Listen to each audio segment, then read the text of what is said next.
Hello, hello. I've got Seki here. Seki's gonna keep me company. I don't want to do this again, guys. Look. If you look, you just gotta get good, fam. My God. Coming from the person who got stuck floating in Minecraft for 20 minutes. I just did this 3 weeks ago. Yeah, that was 3 weeks ago. Now is now. Really, you have no one to blame but yourself. And I'm gonna blame the game. I'm gonna write it into the review. Are you really? Actually, probably. Hey, Tacos. Hi, Yubel. Come on. There's a skip function. There better be a fucking skip function, no offense. I assume nothing. Does anything change about the romance if you change your gender? Yes, actually. Oh, so it's not like Baldur's Gate where you can romance anyone regardless of what you are. It is very much. Yeah. So I'd assume that like a lot of the male servants won't do a route with you, like romantically, if you're playing as a male.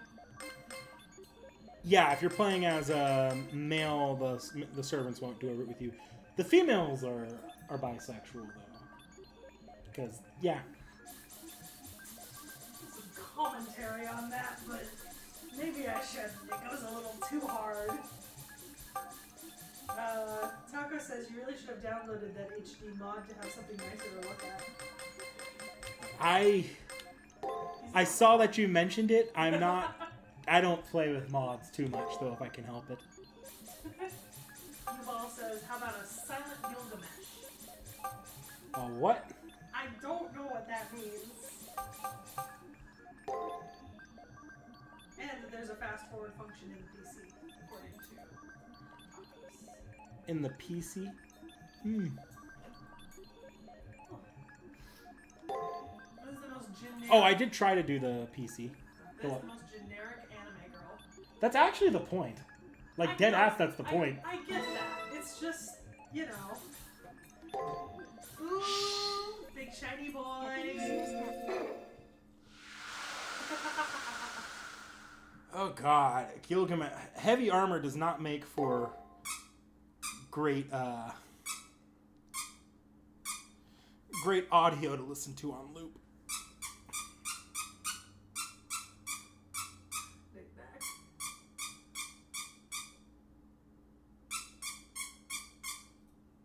You have his attention. I think I'd be mean at that point, though.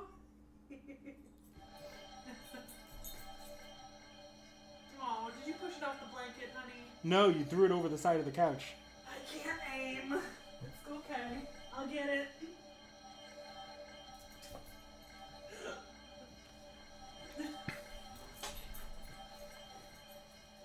You brought it back to me? You trust me that much? Playing the indie game right now? That's fair. That's fair, Tacos. What Indiana? Oh, the Indiana Jones game? Yeah, I assume so. Oh. I'm actually going to turn off desktop audio since I have to have the... God, Tacos, if you are referring to the Indiana Jones game, I wish. I really want to. Physically can't. And I'm still pissed off about it. I mean, I'll get it on PlayStation, but like, I'm pissed. Also, based on what I know now from the Indiana Jones game, I think that also means going forward, I cannot play any new Assassin's Creeds after Mirage because they have the exact same ray tracing functions in the program, and they also have a graphics card minimum requirement that I think is one generation ahead of mine. So I think I might just be hitting the point where if I want like the really big games, I would have to upgrade my graphics card. And I really don't want to do that right now, you know what I mean? Mm-hmm. Like, I know my graphics card's old, and I didn't pay much for it, but I really don't want to upgrade it right now if I don't have to. Especially because I just upgraded my, something. Storage. Yeah, and then I'm upgrading my memory this month. Well, them's the problems of buying older hardware. Wow. It's from Bourne. Yeah. Yeah. And to be fair, like, I think the literal difference is that the indie and the new Assassin's Creed game require a 5700 AMD Radeon card, and I think I have the 5600 XT. So close. So close. So, you know, there's that. Oh. You know what? That's fair, Tacos. I own Uncharted. I've not tried to play it yet. Same with Tomb Raider. I own both of those sets of games, but I haven't tried to play them yet. I own them all on, most of them on PC, and then a couple on PlayStation. The ones that were like cheap on PlayStation at the time. Taco says that they like Uncharted better because the Indiana Jones game swaps between third-person and first-person view. And it's a little annoying. I thought I saw something like that in the previews, because it looked like when you were like walking around and like during the cutscenes you were in a third person view, like above the shoulder, you know? But then when you were like doing like fighting and like mini games and like activities, you were first person. And I was like, that would be something I would turn off, like the swap between the two of them, you know what I mean? Hang on, I just had a thought. I'm gonna... All right, we're muted. We're unmuted again. Okay. Like, I would definitely want it to be one or the other, you know? Like, capable of doing that. Especially with all the annoyance I've had with the fucking Witcher view. I mean, I'm really grateful to that person for coming in and telling me that I could, in fact, switch it, which improved the fact that it turned so badly that you literally couldn't go in a circle. But also, I have to be in first-person view to turn better, and now I'm not used to playing in first-person view. Mm-hmm. So it's like, the perspective is unpleasant. You'd have preferred if the game was just better built for... The third-person view. Yeah. Like, back over the shoulder. Yeah. It's just the turn radius. That's the only thing I have an issue with, is the fucking turn radius. Is just ungodly terrible. Like I mean, it's like trying to take a Mack truck and make a 3-point turn in a 2-lane street. It's like trying to turn my car currently. Yeah, your power steering's dead if the chat didn't know. Yeah. My power steering has been dead since I got back from Greece. I physically currently cannot U-turn, like at all. Like it's just not possible for me to make a U-turn. Because I am hauling the entire weight of my car behind my steering wheel. I think I've gained some upper body muscle, though, as a result from constantly hauling the steering wheel. Well, that's what it sounds like, is that your car... Or that, not your car, The Witcher is using tank controls. Possibly. I don't know. I don't really know what you mean by tank controls, so terminology I am unaware of. It's like, it's less that you turn as you're moving and more like you have to turn and then move. It's more so that when I'm using WASD in the over the shoulder view, and I use the W or the what is it, the S to turn like left right. Instead of turning my character left or right, it moves them into like a wide circle sidestep that takes like 8 to 10 feet of open space in game to make uninterrupted. And then when you run into things, sometimes it gets stuck and won't keep turning along the wall. It's not great.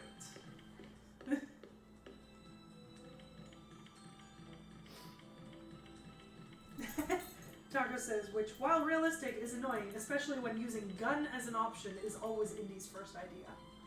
And then climbing is slow compared to Uncharted, but it's fine other than that. That's fair. I think I was more insulted by like the length of the game combined with the fact that I couldn't play it as well. Like, I don't know. I kind of hope that when it comes out for PlayStation, the DLC will be released. You know? How long is the game again? I think it's 14 hours, 30 for completion. That's pretty standard. I'm spoiled. Yeah, you played think Baldur's Gate first, a I was giant-ass actually thinking of RPG. Witcher. Witcher's also a giant-ass RPG.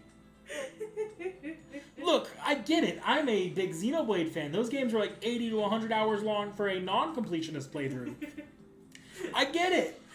But also, one RPG fan to another, you're spoiled. Assassin's Creed games are longer. Assassin's Creed games have also trended towards being an RPG, and that's actually something the fans, from what I understand, got pretty upset over for a while.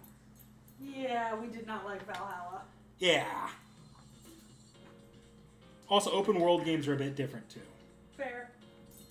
Yeah, tacos. So when the game came out, you had the option to buy it either as the game or in the digital deluxe. And the digital deluxe said in the description that it included like the extra outfits and some extra bonuses, and then also the Shadow of Giants DLC, which was yet to be released. So they wanted you to pay an extra $30 on release to get a fancy little outfit, a little bit of money, and a yet-to-be, no-date announced DLC. Which also pissed me off.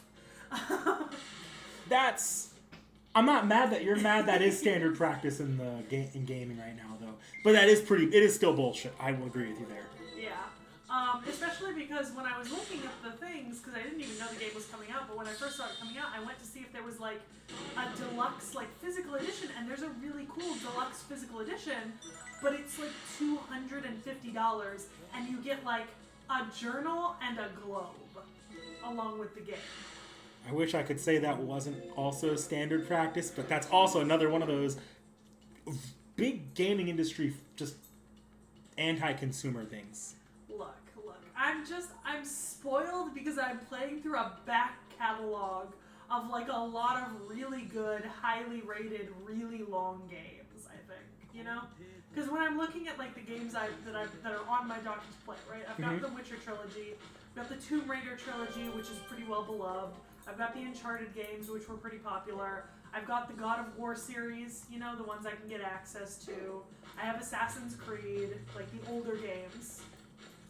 So I have a fairly large amount of like very well-regarded large games that I have to play through, you know? So it's like, I'm quite spoiled. Hey, that is my finger! Have you not grown out of the biting phase? Here, have 4 of them. Can't bite down if it's wider than your jaw.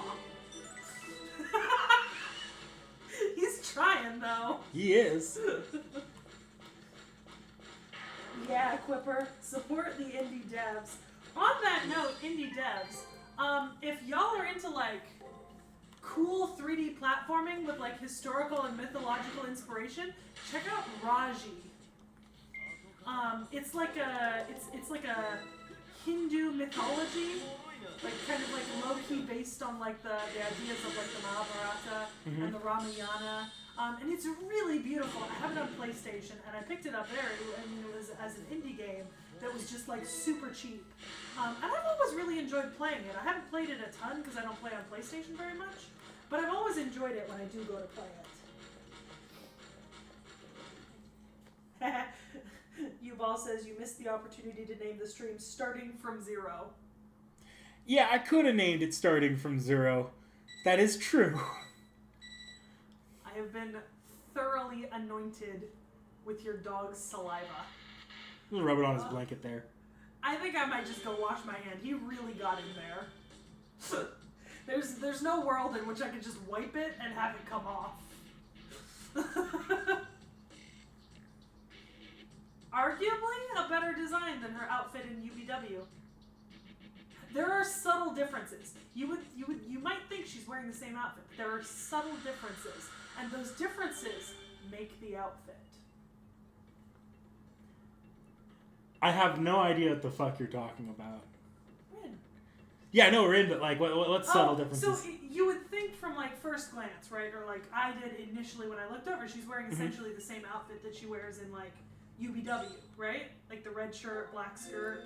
Yeah. Right? It's subtly different in a couple of ways, and those subtle differences actually make it look really good. Like the waistline is slightly different in the front and the back. and it's really good. It looks really nice.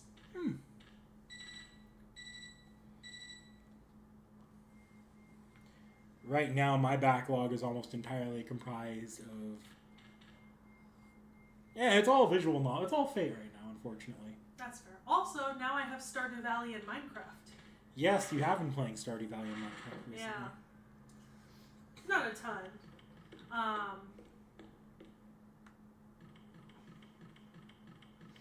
Although I kind of treat Stardew Valley in the same way that I do Ale and Tale Tavern, which is, you know, when I'm playing with a friend, I'm just like, okay, I'm gonna sit here and I'm gonna garden and I'm gonna make alcohol, and you can go do whatever the fuck you want. I am just going to sit here and garden and make alcohol. Is that not how you're supposed to play a farming sim? Ale and Tale Tavern is not a farming sim, but it is like creating alcohol. No, I'm just making the joke because, like, I was playing Stardew with my friend and she was like, you want to go fishing? And I was like, no, not really. I'm perfectly happy just sitting here breaking rocks and breaking branches and clearing out my farming land and then creating nice paths around all my designated gardening areas.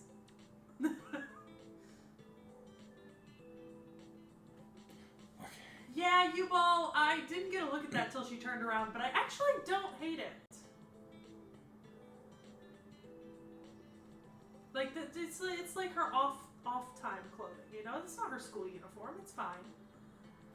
Girls can be a little slutty occasionally. You can show a little bit of your back. It's not like it's your shoulders or your collarbones. Scandalous. Or your ankles. Oh my god.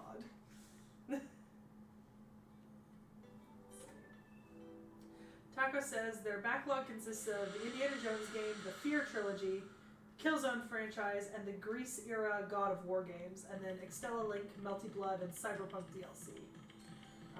Yeah, that's a lot. I'm on top of you though with those God of War games. That's also in my backlog. I think I own Ragnarok right now, but isn't it that so Ragnarok is so far the first and only God of War game to be available on Steam. They're all PlayStation exclusive except for Ragnarok, which literally came out like 2.5 years later. Is the original one, like the original God of War, not on Steam? I don't think so. I think they're all... Not the original, but the reboot, the first reboot. I think they're a PlayStation exclusive. Because I know the trilogy might be PlayStation exclusive just because they haven't gone out of their way to HD remaster it since the PS3.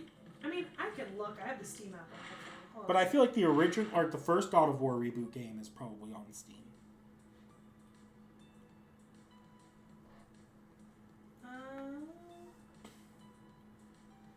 Okay, you might be right.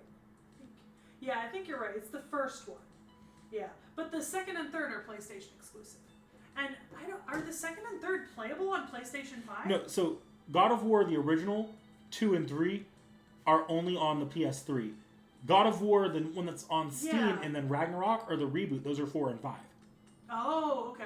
It's just they did we're just going to call the title the original title because it's a reboot. Oh, okay. But yeah, I was going to say, because I don't have a way to play like 1, 2, and 3. Because I don't have a PlayStation 3. Mm-hmm. And they have not made them available for PlayStation 4 5. Like, if they were available on 4, I'd be able to play them on 5, but since they're 3, you know, I'm a little up shit creek.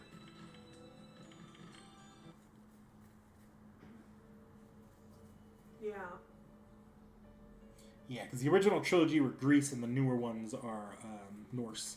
Yeah. Yeah, God of War 4 and Ragnarok, yep.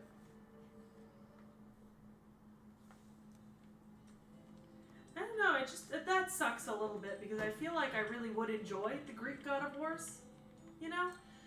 It'd be interesting to go back and replay them, but they just need to remaster them, that's the problem. Yeah, and I don't know if they will. I mean, like, I haven't heard anything about it, and I looked originally, I think, because I have Ragnarok somewhere. I think I have it on PlayStation.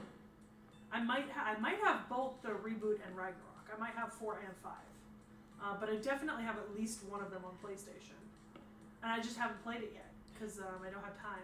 Part of me wonders if the reason why the first 3 aren't being remastered is because they don't really match PlayStation's current brand image. And that might be why I play like Sony. And this is not a good thing about Sony. Sony is not in the right for this, by the way. But that might be why, so they're looking at it, because like the original God of War is very... The newer ones are very cinematic. They definitely match the brand image Sony's going for, which is like, we are high art gaming.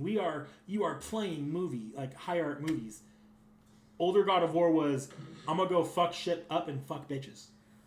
Taco says all of the Grease games can be played through PS Plus Classics catalog, but you have to stream them, so you need internet. The thing is, I don't pay for the PS Plus Classics catalog. I pay for the lowest tier of PS Plus, like the one that literally just gets me monthly games and basically nothing else, I think.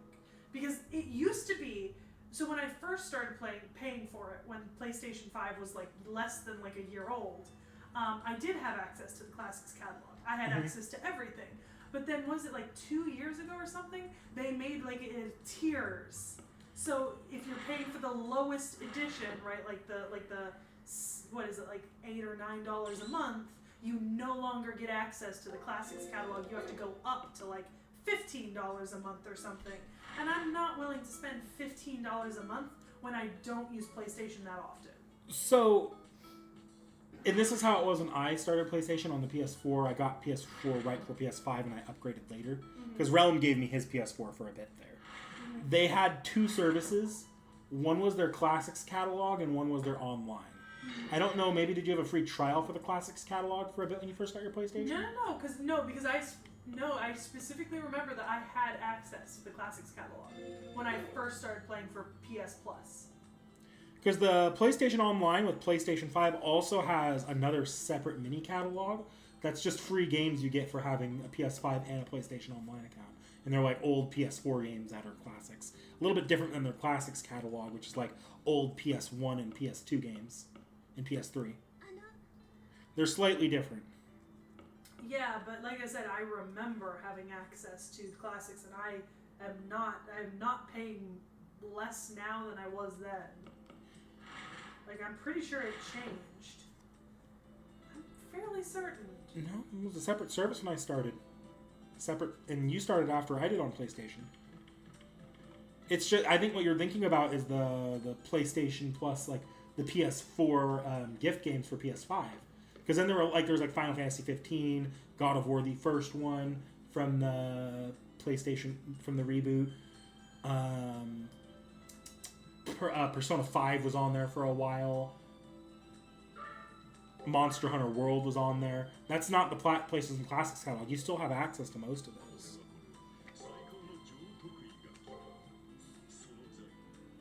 Yeah.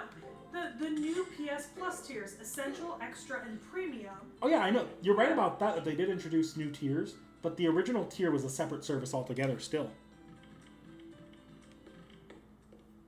I know because I had it for I got like a trial, or I paid for it for 1 month to try it out. I didn't care for the streaming quality.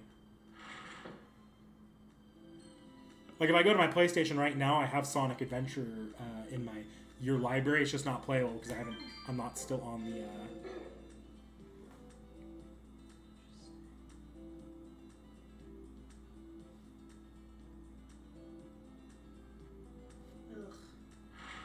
Don't you love subscription services and tiers? Regardless, I'm not willing to pay for premium. Jesus fucking... You can't even get the Classics catalog through the medium level. You have to go to premium. Yep. No, I get that. I am absolutely like... Premium's expensive. I don't touch that shit. What the fuck? I don't like this. How much is it? Too much. $18 a month. Haha, no. That's what the YouTube Premium was when I started on YouTube Premium. You wanna know what YouTube Premium is now? Isn't it like 20-something bucks? 24. Yep. Like $23.99 or $22.99. But either way, that hurts me every time it comes out of my fucking account. And the only reason that it's valid is because I probably spend upwards of like 300 hours a month on YouTube. Look, I never remember, but if you want us to be charging rent for the people on that plan, I will pay you if you get me the amount that I owe for my share of it. But I know when you started, you had like 6 people. Like, you had the full family plan that were supposed to pay you rent on that. and nobody did. Yeah. Well, I did. I kept up with it for a bit, as long as you kept. And when I started, it wasn't so bad, but I've had like a couple people have left, and I've added on new people, and then the club account is on it technically, and then so is. I think technically so is one other account that doesn't actively use it, so I don't know. I gotta check who's still on it. Look, once you've has that tally, if you need to start collecting rent to pay that off, I'm 100% fine. I just need to know how much my share is. Yeah. And I don't want to pay, like, when you're paying for 7 accounts, let's say, I don't want to pay for, like, 3 of them because you only have half those filled up. Yeah. No, I mean, worst case scenario, I just total it up, divide by 6. Because you can only have 6 accounts. Okay. So yeah. I total it up, divide by 6, and then Then I'll probably just pay you out the full year. I was gonna say multiply it by 12. Yeah, math. Isn't it great?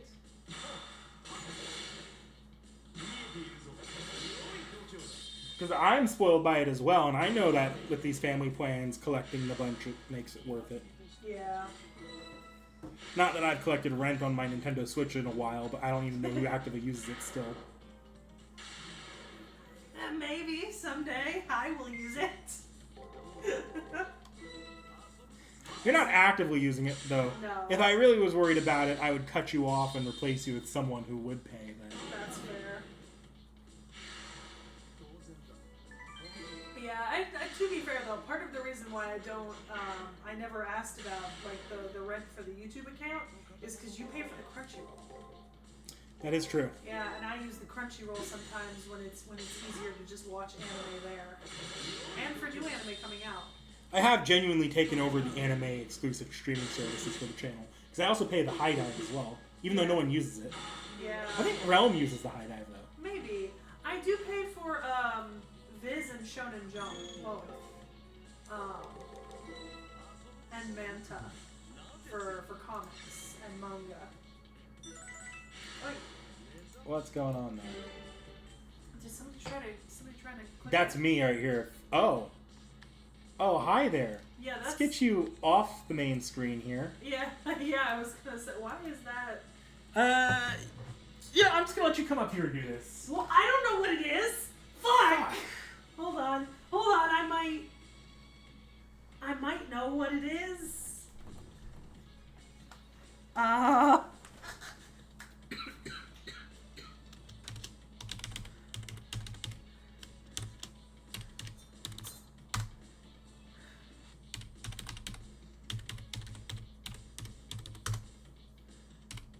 But before you get us locked out, I do have it saved in my phone. Okay, you might need to do that because I don't.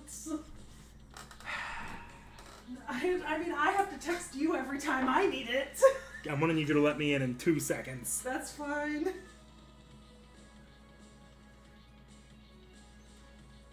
I got it in my password manager.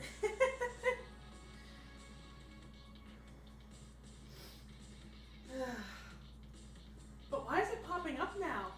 It just wants me to relog into the streaming statistics. I never have to do that. Weird. Anyways, I'm here, so makes it easier.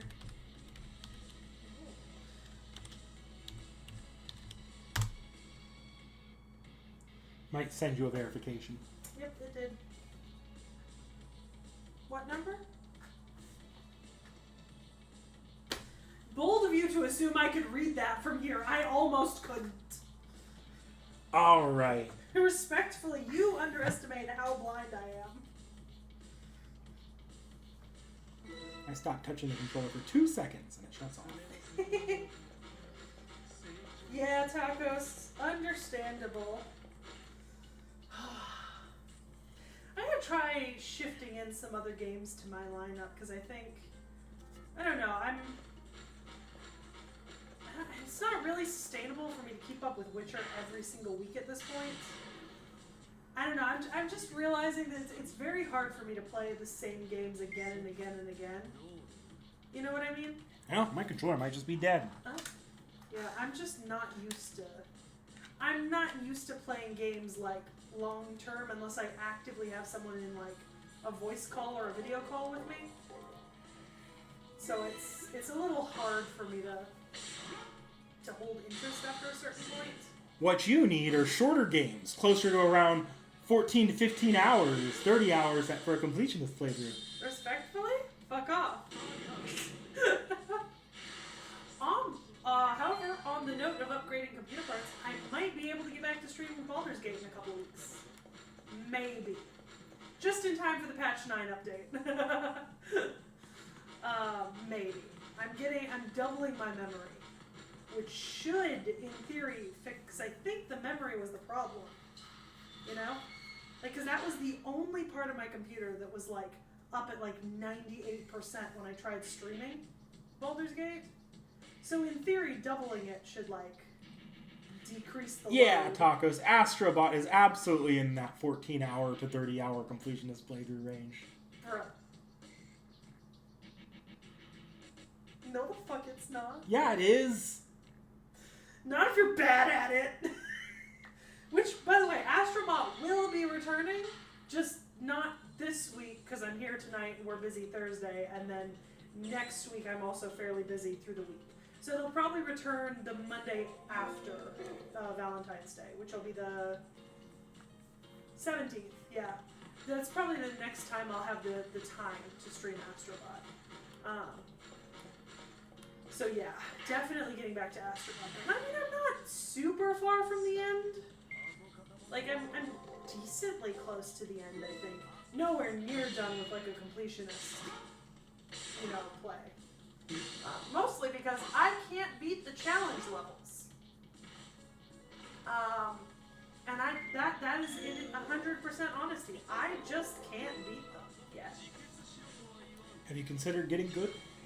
It's a skill issue on my part.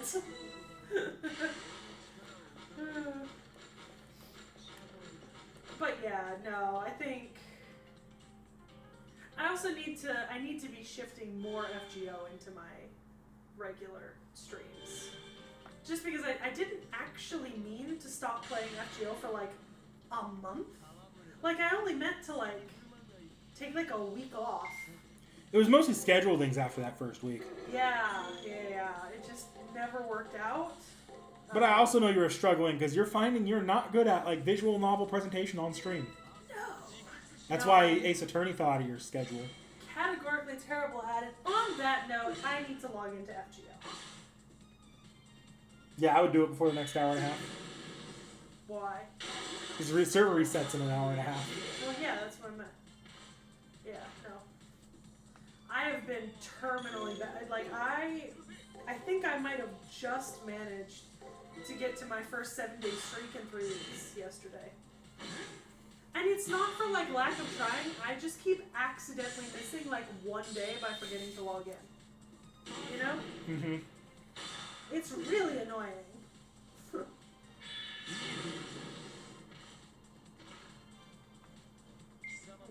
we go. That's done.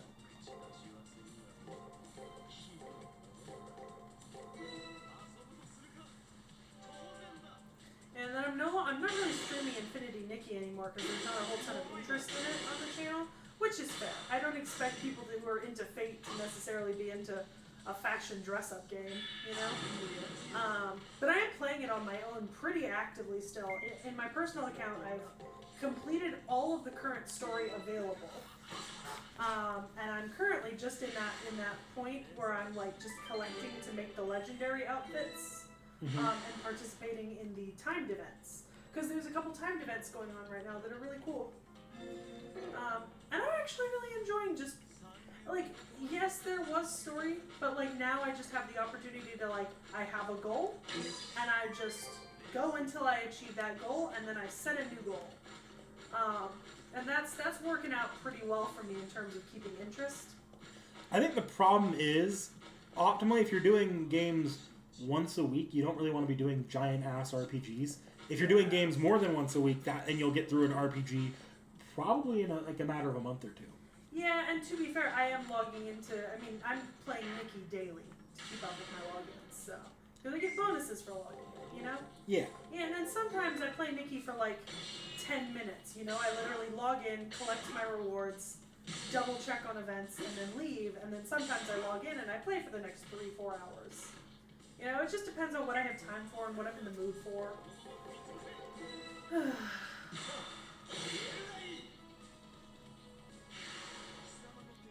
Yeah. I don't know. I just more and more I find that my issue is not necessarily with the game itself. It's the fact that I just don't play games well without company. Just in general. I just don't have a great attention span for it.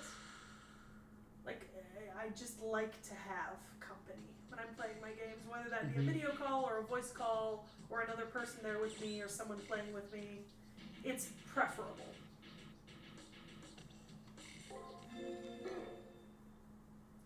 Bathory! I'm gonna pretend she's wearing a shirt. Just like we all pretend that Passionlip wears a shirt. Actually, I'm pretty sure that actually is a shirt, because that's a slightly different... Not a shirt. That is not a different color. Knick-knack, it is not a different color, that is just skin shading. I promise you that.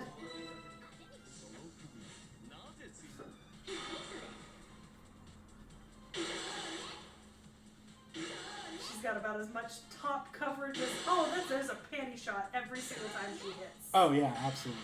Oh, what the fuck? I don't always watch the gameplay. Sometimes I just put your stream on and then, like, listen to it. So I don't always, you know... Hang on a sec. Next time... Oh, check something. Next time you get a shot of Rin from behind, don't skip past it and tell me. I'll try. I haven't exactly been... Oh! You kind of see... She does have a butt window. Okay. Yes, she does. Just trying to get a better look at it. Taco says, idle fashion sure is bold. And U-Ball says, that's why I prefer her in her second ascension. Yeah, buddy, me too. Me too.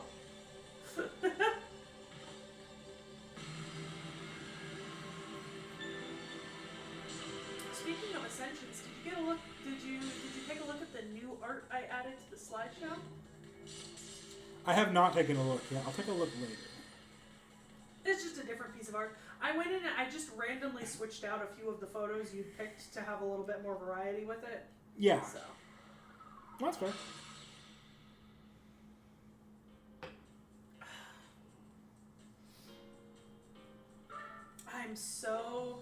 I'm both excited and not for the Richard and Robin. Because, like, it's going to be such a huge undertaking. I have the outline for that one done. Is there anything I need to know besides the two of them? And whatever would generally be... Yes, I actually did send you a small... Like, yeah. I really need to start pinning those things when you send them to me. Okay, hold on. I normally do pin them. This is probably the best time, or we can bring this up real quickly. Yeah, because they already know. Richard and Robin won't be on the 14th. Just schedule's just not going to work out very well for that. The 16th. Yeah, we'll be doing it shortly afterwards. Oh, here we go. Okay. Yeah, I'm gonna be honest. I would have brought up Ivanhoe regardless. Same thing with Robin of Locksley. A couple of the other names I might not have brought up on my own, but all right. I'm gonna pin this.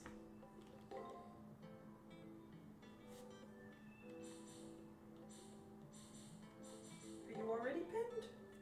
Did I already fucking pin you and forget? No, I didn't. That's not me. Okay, yeah, alright. You might have asked me to pin it for you. It's not in our pinned. It's also so long ago. There we go. Figured it out. Speaking of things being done for the channel, I've finished all of the off-the-shelves you've given me, except for the Batfam. I've only barely started Batfam. Hey, which means you finished Orv and Abandoned Empress? Yes. Cool. Did I give you anything else? No. Okay. Just checking. To be honest, Batfam's the shortest, so I know you can breeze through that. Richard's master alone adds like 10 more minutes to the video. Taco says. Do I have to talk about Ayaka? I love that response. You know what was really funny is that we knew we were doing Richard, and then one of my favorite channels on YouTube released a 3.5-hour video about Robin Hood, and can we identify historical Robin Hood and where and when and who was he, etc. And I'm only like 30 minutes into that video. So I got to get on that, because I do genuinely want to watch that video first, because I don't necessarily intend to talk 100%. Like, I'm not going to sit there and be like, okay, if we look back at the records of England in this period, you know, at this time, there are this many people named Robin recorded by the census. No. Robin Hood is primarily a folk hero and literary character. No. By all means, go into every person named Robin on the census. What the fuck up? So I'm definitely going to, I mean... I want you to know I'm only half kidding about that.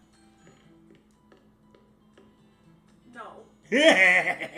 No. No. But yeah, so it definitely will be... I'm not going to neglect the real history per se, but I know for a fact that I'm going to have a fair amount more from just documenting the history of the literary character, because he first appears in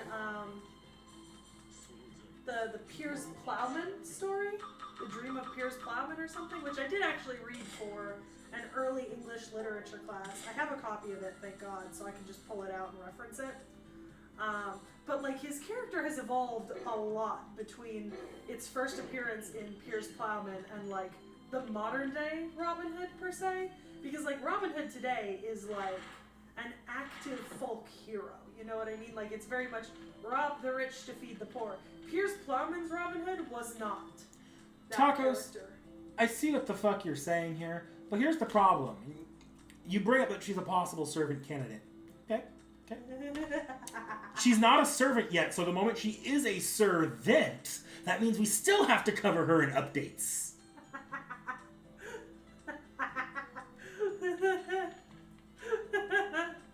Did you see people have already been asking if you need a list for updates? Several people have left comments on okay. both I think your post for this week and our recent React videos. I'll probably be putting out I'll probably be starting the all calls for I told them probably mid-February. Yeah, because that's probably when we're going to be starting the new servants. I don't need a new list. I don't need a list for brand new servants. Yeah. Because that I keep up to date as I go. Yeah, because I figured, because I think by mid-February we'll be done with the March servants, which means the updates is in theory next. And then we'll do the new servants mid-February. Probably do all of the CEs and stuff as we get closer to day of. Yeah. And then if we get anything new in the meantime, we'll record that as needed. Yeah. I don't know, U-Ball. Arguably, I don't think we'll ever have an updates that'll be as long as our first one, because the first updates had to cover a lot of things, because over the course of the first year that we were doing Segi Reacts, I think we went through 3 different style changes, right? Yeah. Because we went from like barely kind of covering anything to like adding this other thing in, to adding this third thing in. I mean, keep in mind, I think the first time we went over a servant, we barely even did CEs. We didn't touch CEs at all when we did Artoria. Yeah. I only covered NTs if I thought they were going to get any kind of reaction out of you. Yeah. And because Artoria alone took like almost, I checked. I went back and I checked our first updates video. Artoria alone, which was our first Reacts video, took 2 hours of updates. It makes it kind of funny in retrospect how long that first video would have been if we did do our current format with it. Because we would have genuinely been putting out a 3-hour video. Yeah. As the first Reacts video ever, but no, our first I want to say our all of the Reacts we had that first year, like the fall of 2021, are like 30 minutes or lower. I think Artoria hit 40. I think Artoria was the only one that hit 40. We did Artoria and Bathory, which I purposely did because they were the two with the most, stuff to go over. Yeah. So fun fact, when we originally were thinking about Seki Reacts, Bathory was actually the first video I was plotting out. Mm-hmm. I actually made a slideshow for Bathory. Like it was originally going to be slideshow that I gave to Seki, and she went through it on her own.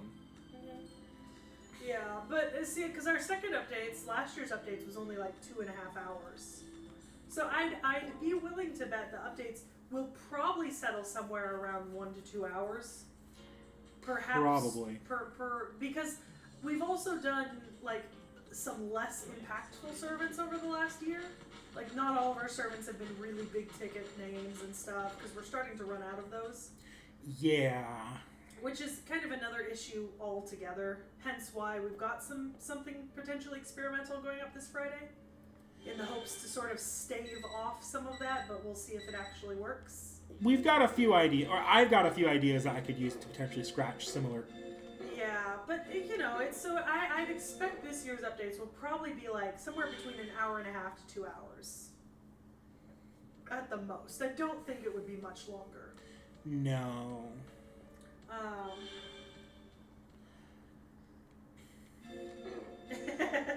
Frozen Lion says, thank you for feeding my reaction addiction. Look, it's the closest we can do to feeding the React algorithm without having to worry about accidentally triggering something. Yeah. Yeah, you've got a point, Tacos. The lore drop and gallery viewing and just gallery viewing. I think, if anything, I know a lot of people have said... Making a save? Yeah, because I actually might lose this. Okay. I know a lot of people have expressed, you know, not to dredge up something that's a little bit of a funky topic. A lot of people have expressed that they would prefer that we kind of went back over the Nahui Mictlan Lost Belt lore.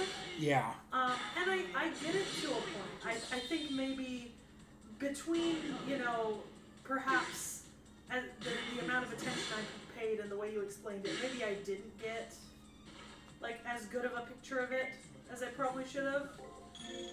But at the same time, that's not, we don't intend updates to kind of be a point where I'm like reading Lost Belt more. Yeah. In general. I mean, I think there's certainly something to be said. We will look back over a little of Nahui Mictlan. But I think there's just a few key things we'll be looking over. Right? There's just one or two things. Yeah. Well, I don't know. So, fun fact. I have not been... One of the things in my backlog right now is Nahui Mictlan Part 2. Oh, so you gotta get on that. Yeah, I'm only like 2 nodes out of like 13 to 15. Ah, okay. So that one's on Knick-Knack. Knick-Knack's gotta play his way through Nahui Mictlan. And then, because I think what a lot of people were saying was that his characterization in the story, T.H.E's, makes a difference. But that's not, that's hard to read off of a Wikia. Yeah. So hopefully we'll have some sort of update for that during updates. But I'm not going to promise that we'll do a huge section on it because we might not. And beyond that, I don't think we probably barely even have any new forms, right? I don't think we have that many. No, new we forms. have some new forms. Yeah, but not as many as. A lot of them are summers. Oh, I forget about summer. I forget that summer is a thing. Frozen Lion says, also, I've seen Manaka now, and I'm wondering when she will become a servant considering her lore. Yeah. Whenever they fold that lore into FGO. Yeah. And to be quite honest, if they're going to fold anything into an FGO servant next, I want it to be Lost Einherjar. Nah, I like the authors to have their flexibility to do what they want without having to send it all to FGO No, first. but I want more Lost Einherjar. We just need to write more Lost Einherjar. Well, somebody needs to hunt the author down and start living in their walls. Hunt the author down. We know where they're at. They're in FGO. Somebody needs to hunt the author down and push them. They're out of arguably the FGO. second most important writer of FGO besides Nasu himself. Yuval says, and I quote, "Frick the T.H.E battles. I would rather deal with Ort again gladly." I at least know the T.H.E battles are. Taga says, I wonder if Prototype will be this year's collab. That's if they don't do 2 collabs this year. Yeah. I'm just hoping for a bunch of new servants this year. In this, the year of our Lord 2025, please give me at least 5 new servants. Like, new. You know what I mean? Just wholly new servants. Yeah, last year was very, very light on new servants because they did what people have dubbed the year of the collab, where they collab with like 4 or 5 different existing Type Moon series. I also would appreciate... I understand... So, when Nick and I were going through the servant list, we were looking at all the characters who have been mentioned as servants in FGO lore, right? And based on that list, we still had like 3 years worth of servants. But then we narrowed it down based on the ones that have actually been introduced into FGO and have information. It would be longer than like a 5-minute video. Yeah, and like 2/3 of them are gone now, you know? And some of the ones that I was really interested in are gone. Like there were some really, like, the fucking, the Borgia twins. Lucretia and, Caesar. Borgia. The problem is, a good chunk of those are throwaway mentions from something like Fate Requiem, where it's like, they're a city of servants. I know, but like, oh my god, the Borgia siblings, that would have been great. Like, there were so many good servants that were left on that list, and now I'm like, well, fuck. There's nothing left for you. Yeah, let's see. Quipper says Ashoka is guaranteed. From Lion says Arthur Chrono's in the game already. As far as she's concerned, that's recent enough to commit the necessary atrocities to enter the game. Yeah. And Taco says we definitely got a handful this event. Yeah, they introduced 2 new servants this event, and the other ones are an NPC deal, which is not that much better for us. Yeah. We've done a few NPC-only Seki reacts, and they just aren't as good. Wasn't Black Marie one of them? Yes, but she was added to the game, and she was... What did she end up in last year's updates? I think we might have caught her in time for it to be an addendum to the original recording. Because I think what I remember was in the original recording, she was an NPC, and then I'm pretty sure we filmed an addendum to that episode. I think you're right. That was in that like time period where we kept before. getting attacked by addendums. Yeah, because I think that was also, I'm pretty sure that was right before updates, and we didn't want to add it to updates. Like, as far as I remember. Let me check. Thank God I keep a list. 2024, right?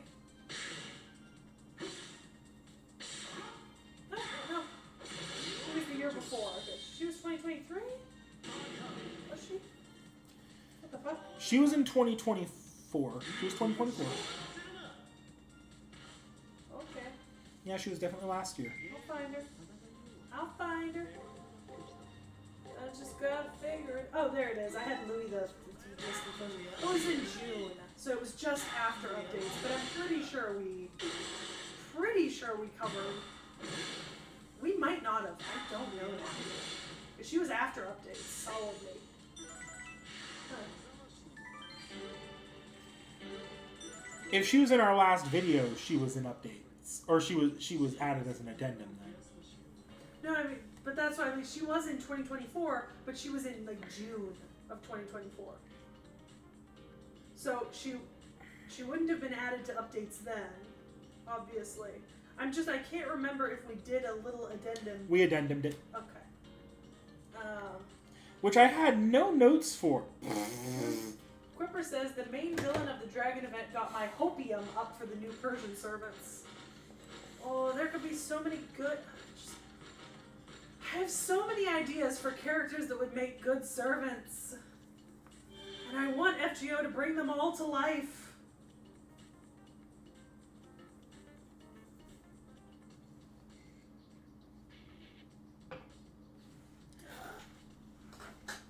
It saddens me that they do not.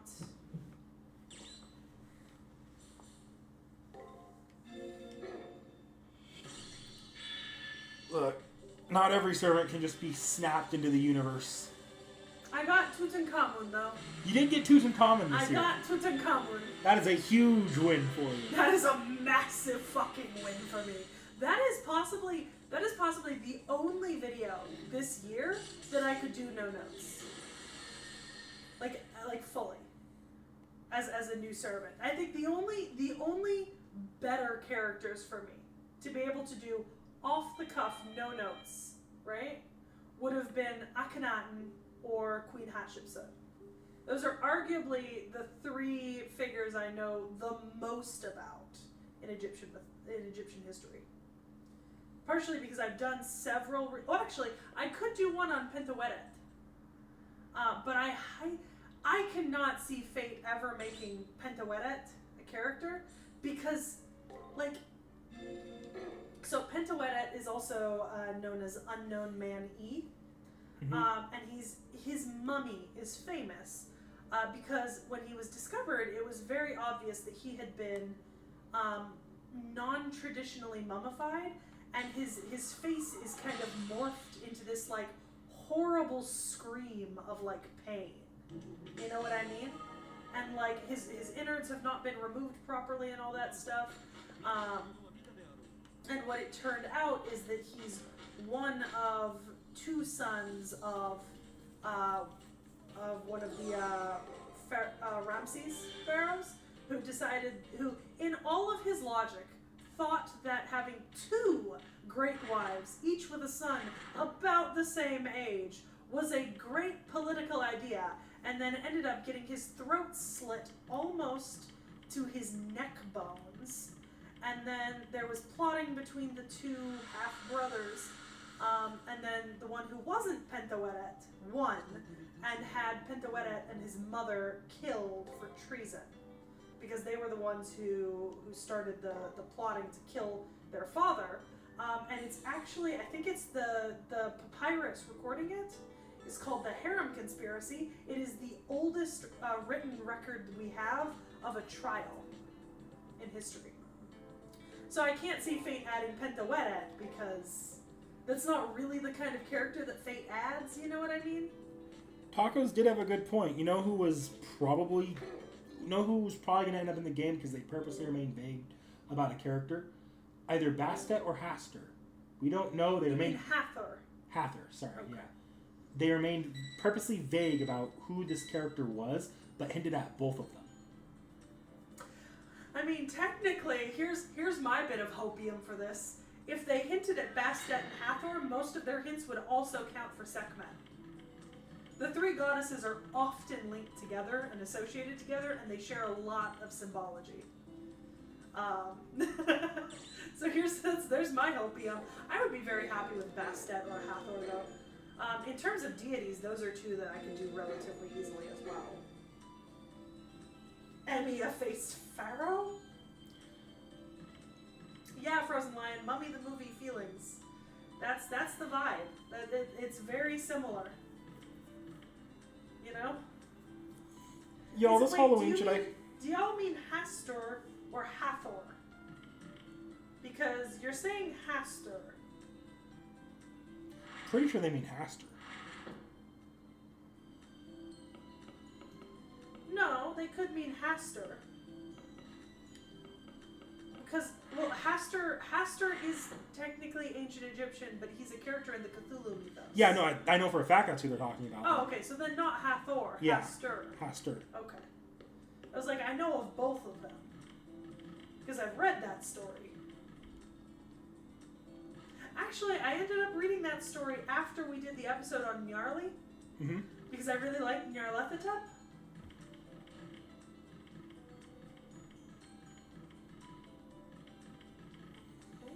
That would be really cool. Yeah, Frozen Lion. You know, I've been wanting to get a copy of the book of the... Well, actually, I already currently have, I think, 5 copies of the Egyptian Book of the Dead in 2 or 3 different translations. But I would not be opposed to getting a very nice version of the mummy ones. I found someone on Etsy who makes them.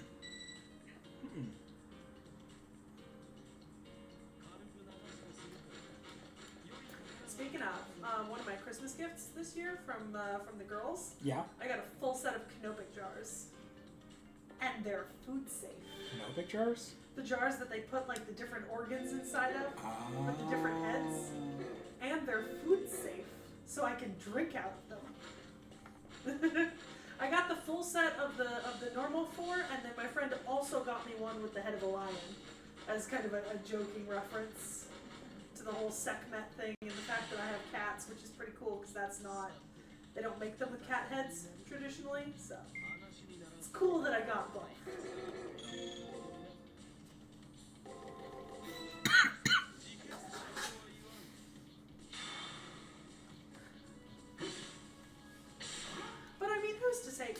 outside of Egypt. I just think that there's a lot of characters all over the world that will someday, hopefully, make for really good Fate servants. You know?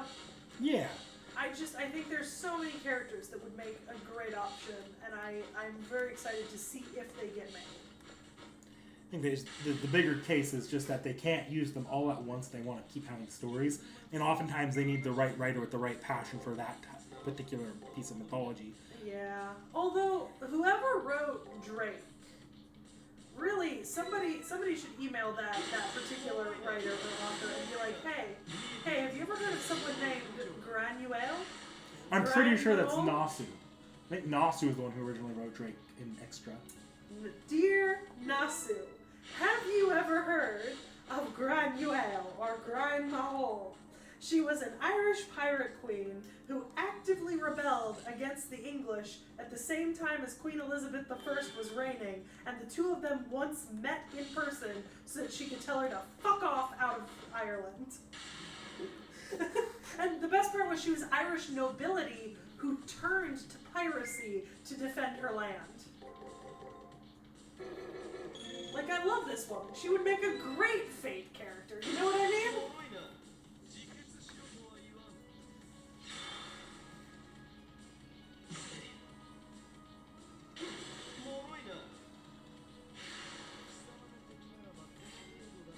Apparently there is Hastur in Fate Requiem, but for spoiler reasons, Yubal is not going to say who it's attached to, but I have named the person once. Which is even more interesting, because I don't pay attention to my own voice. Sometimes I talk and then I don't even know what I'm talking about.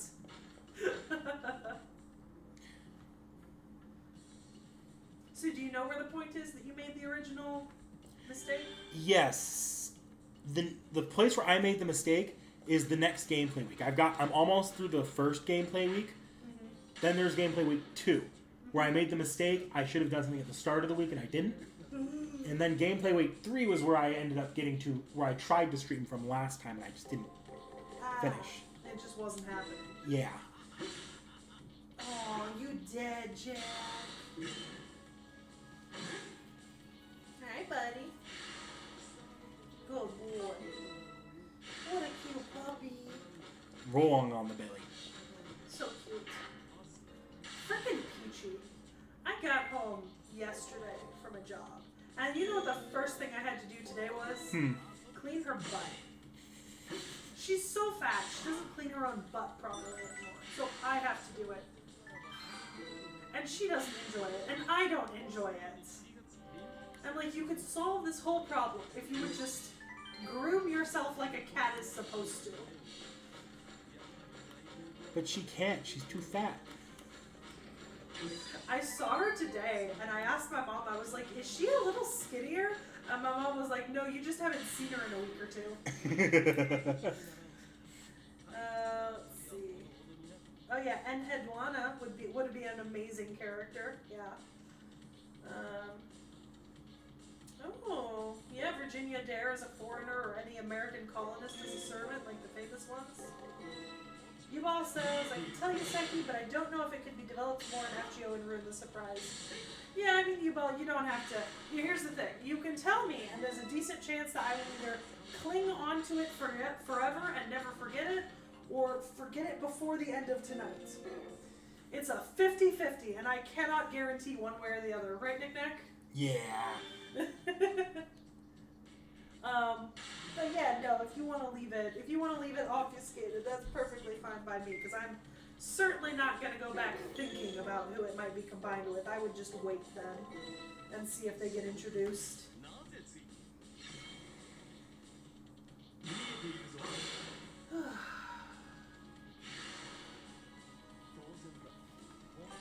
I'd really love a Catherine the Great as a servant.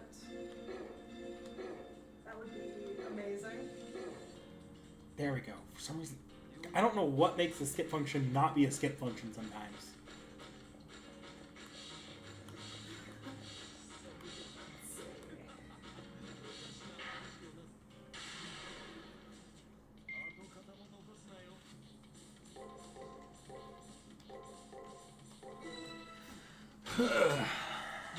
I think it feels a it feels a little bit weird that we're basically sleeping on all of Mongolian history and fate. Because arguably, like, Mongolian history is some of the most impactful in the world. I mean, you could make, like, you can make any argument about history, you know, like in terms of what caused what. Mm-hmm. But if you look at, like, European history, right, think of it this way. So the fall of the Byzantine Empire in 1439, right, to the Mongols, right, because that's what happens. The Mongols raid the capital, the empire falls, right? All of Europe loses access to trade routes to China and India. And what happens when Europe loses their easy access to India and China? The Age of Exploration. What happens because of the Age of Exploration? The discovery of the Americas. We're sleeping on, like, Mongol history, and I think that's, you know, there's a lot of really famous characters in that area of the world in that time period. I mean, we don't even have Genghis Khan. Could it be argued, though, that a part of that might be because the Genghis Khan and the Mongolian The sort of Khanates. spreading out was a little bit more traumatic for Asia than it was for Europe? A little bit more impact. But in what way? I mean, but, like, the Mongols didn't invade Japan. Well, they tried. Yeah, unsuccessfully 3 times. Arguably, it was more traumatic for the Mongols than it was for the Japanese. Well, unless you were on, like, the islands that got completely destroyed and raped and pillaged. Because there was a couple islands that they did get before they ended up being washed out at the coast of mainland Japan. Fair, Like, that's what the entire... Ghost of Tsushima is literally a historical fantasy about what if the Japanese won that conflict. fair, but I mean, you could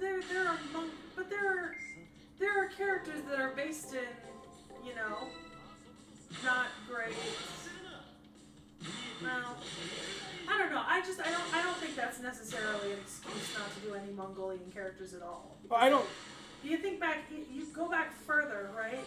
And think about, like, Kublai Khan and Genghis Khan and Ogadai and Chagadai, the daughters of Genghis Khan. But it might be a little bit more touchy is the thing. Maybe, but, like, they've touched on a lot of touchy topics. But there's also touchy topics they avoid, and it's not typically as... True. I'd love Dowager Empress Cixi, but that might be a little... I don't know. I mean, was it like 1911, 1912? Dowager Empress Cixi? That would be nice. Only reason I bring that up is I feel like I heard about some, like, minor controversy when Ghost of Tsushima was coming out regarding that kind of thing. I mean, possibly, but I don't think it was that big. It wasn't. Yeah, U-Ball, Amelia Earhart. I will be honest here, Amelia Earhart's probably going to end up a foreigner because of the entire we don't know how she died Well, sort we of do deal. now, pretty much. More or less. But yeah. No, because recently information has come out, and I'm not 100% following it, so I don't know if they got the money to go out and excavate that part of, like, the beach on the island where the plane would be. But like recently, it has, I think, come out. The last news I heard was that they had essentially figured out what they thought happened, and what had happened was that she had crash landed just short of an island, kind of in a water area, and was unable to get out of the plane, but was still sending distress signals for a little while, and then ended up dying. And the plane was, you know, taken out to sea by the wave. Not taken out to sea, but like covered and then slowly, whatever it was. But essentially, they think they know, you know? Mm-hmm. Like, they're almost positive, which would still be pretty fucking cool. Dakota Doyle, hello Dakota Doyle, says, Knick-Knack, thoughts on the 2 new Dragon Snake servants added to JP? Alright, I like the 4-star a lot, but also I kind of like that aesthetic of, like, that generic like anime girl aesthetic more than some people. I know there's a lot of people who think it's a little bit... there's a lot of people who think it's generic, and I can kind of see what they're saying. I definitely like the 4-star more than the 5-star. 5-star is alright. CG Dragon's a little bit eh. Do I get to know who these are? Even if I said their names, you wouldn't know, because one of them is a character an anime waifuized version of like I think it's a Chinese like coat of arms dragon, and the other one is like a local legend in Japan that you've probably never heard of. Oh, okay. U-Ball, Roswell. You could just make Roswell a character. U-Ball said, I was thinking about the old stuff about like people in planes being abducted by UFOs and stuff, could make some sort of foreigner. Roswell. Roswell? Is it Roswell or Roswell? I think it's Roswell. But like that whole situation could make a foreigner. Frozen Lion says Al Capone is one that they've seen suggested. Al Capone would be a fucking great. Like the Valentine's Day Massacre and stuff. Al Capone would be fantastic. And it would be like a nice representation of like 1920s American culture, you know? Like rum running and prohibition. Like that'd be a great servant, you know?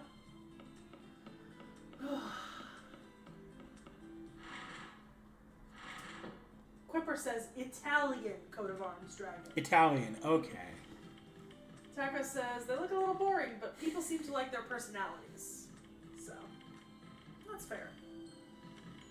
I don't personally mind them. Yeah. Yeah. You could get a character like Robert the Bruce would be nice. Some Braveheart and FGO. Bunny Prince Charles. If there's any reason for them not to add Al Capone, is I wonder how popular the American gangster like genre is in Japan compared to the West. I was gonna say, people love Al Capone, but that's here in the U.S. Yeah. I don't know. I mean, I would assume that there's probably like, well, I mean, I don't know how well the sort of Al Capone would go down with people who like still actively have like Yakuza. Not that we don't have gangs here in the U.S., but they're not really Al Capone style gangs anymore per se. Yeah.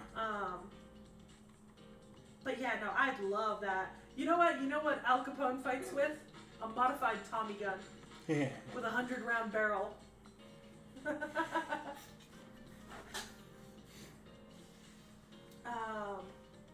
Narita loves gangsters as well. Narita's also, I have a feeling Narita's the one that, because Narita is the guy that does Durarara, and you could tell he likes the idea of like that gang culture. He does. I'm getting that watching Durarara right now. Spoilers for one of our future anime. Yeah, we're currently watching Durarara. Yeah, I'm getting that, like, the freaking color gangs.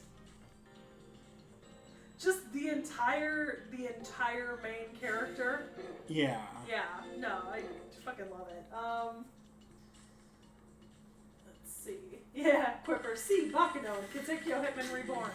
Yeah. True. I would really love a caster Elizabeth Woodville.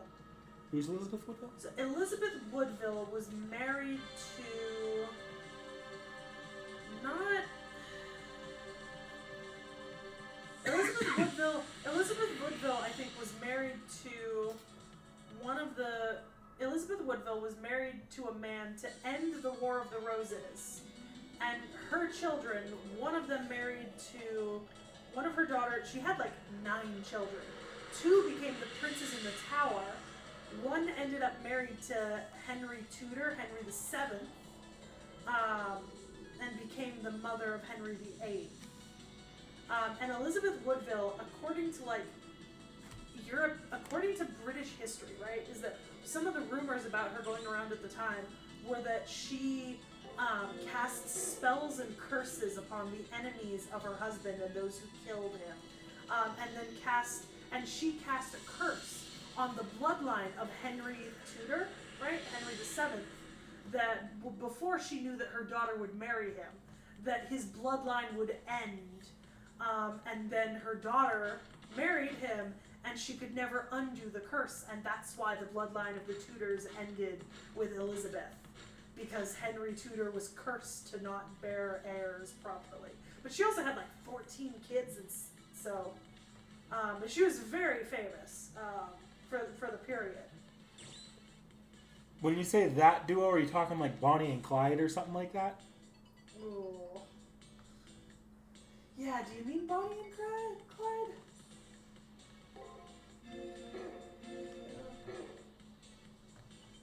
King Kamehameha, yeah. Or is it Lily Okulani? The one that the one. The one who met Queen Victoria. No. I absolutely know who you're talking about. I've been to her. But is that her name? Is it Lily Okulani? Yes. Okay. Yeah. The one reservation I have on that is, so I'm wondering if that might result in a similar problem, if not a little bit bigger than the Wangina sort of debacle, because Hawaiian culture is very protected. Yeah. But it would be interesting if they could. Yeah, I'd love a whole event related to like gangster-style groups, like like the Russian Bratva, the Italian Mafia, like the American Mob, the Japanese Yakuza, the Chinese Triads. Wouldn't that be so cool? Just like a whole event where you had to like pick a side and then conduct organized gang warfare.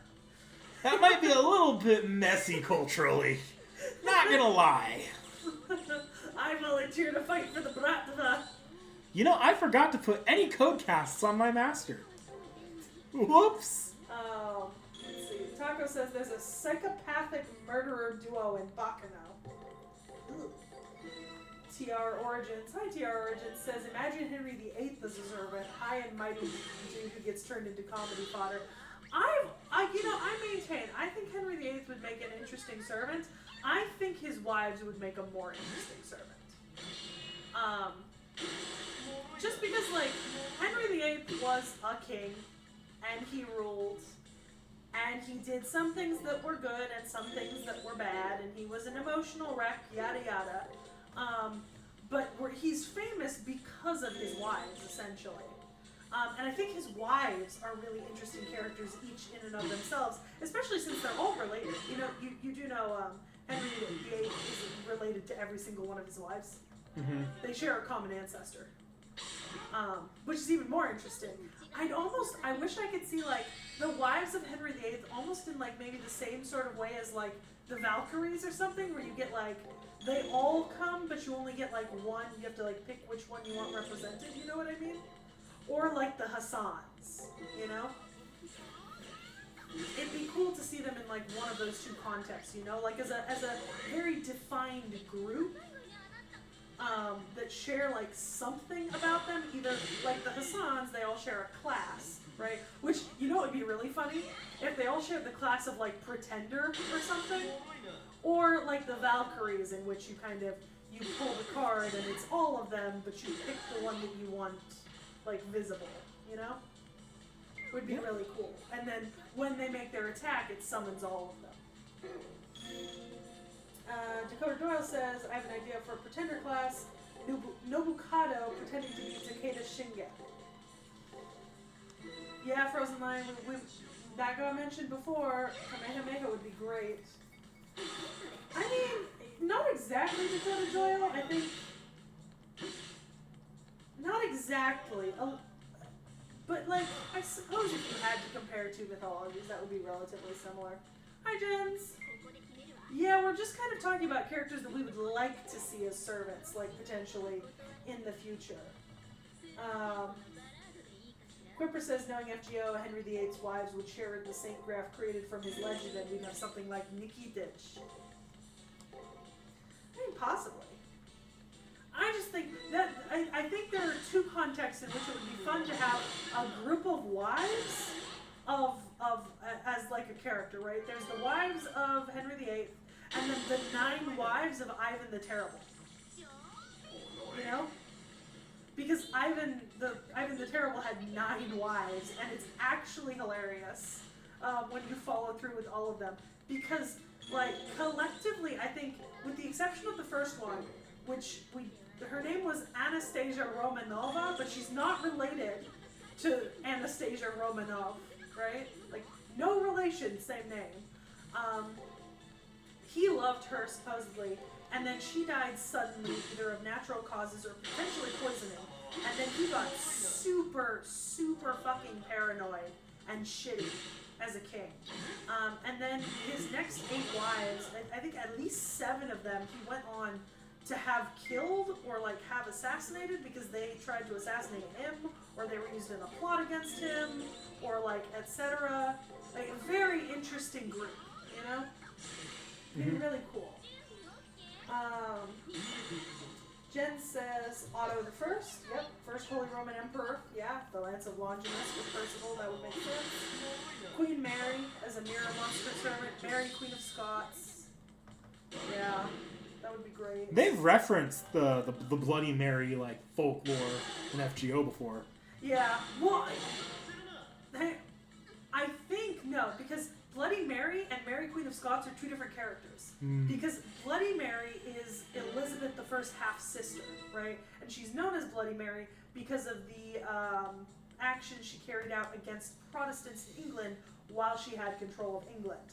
Mary Queen of Scots is, I think, is a little bit later in the timeline. Not much later, but I could be wrong. I'm fairly certain that she's a little bit later.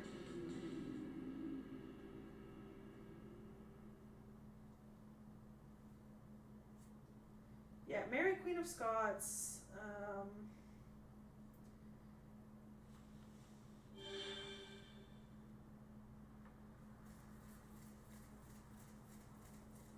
Yeah, so Mary Queen of Scots was the great-granddaughter of Henry VIII of England. And her son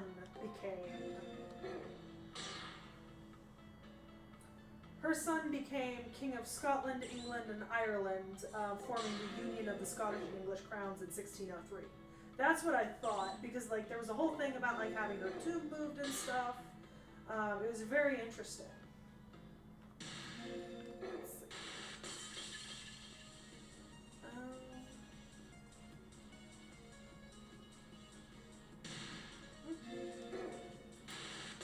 Pretender for the Wives of Henry VIII would be real funny, because identity crisis time.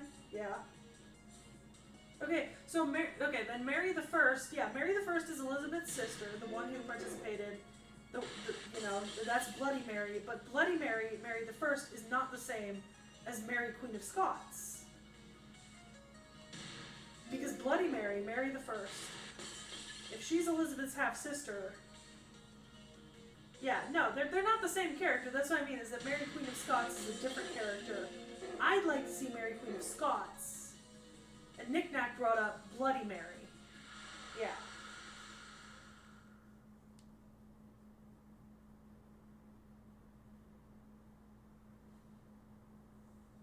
I thought. You know? Yeah. Have a good night, Frozen Lion.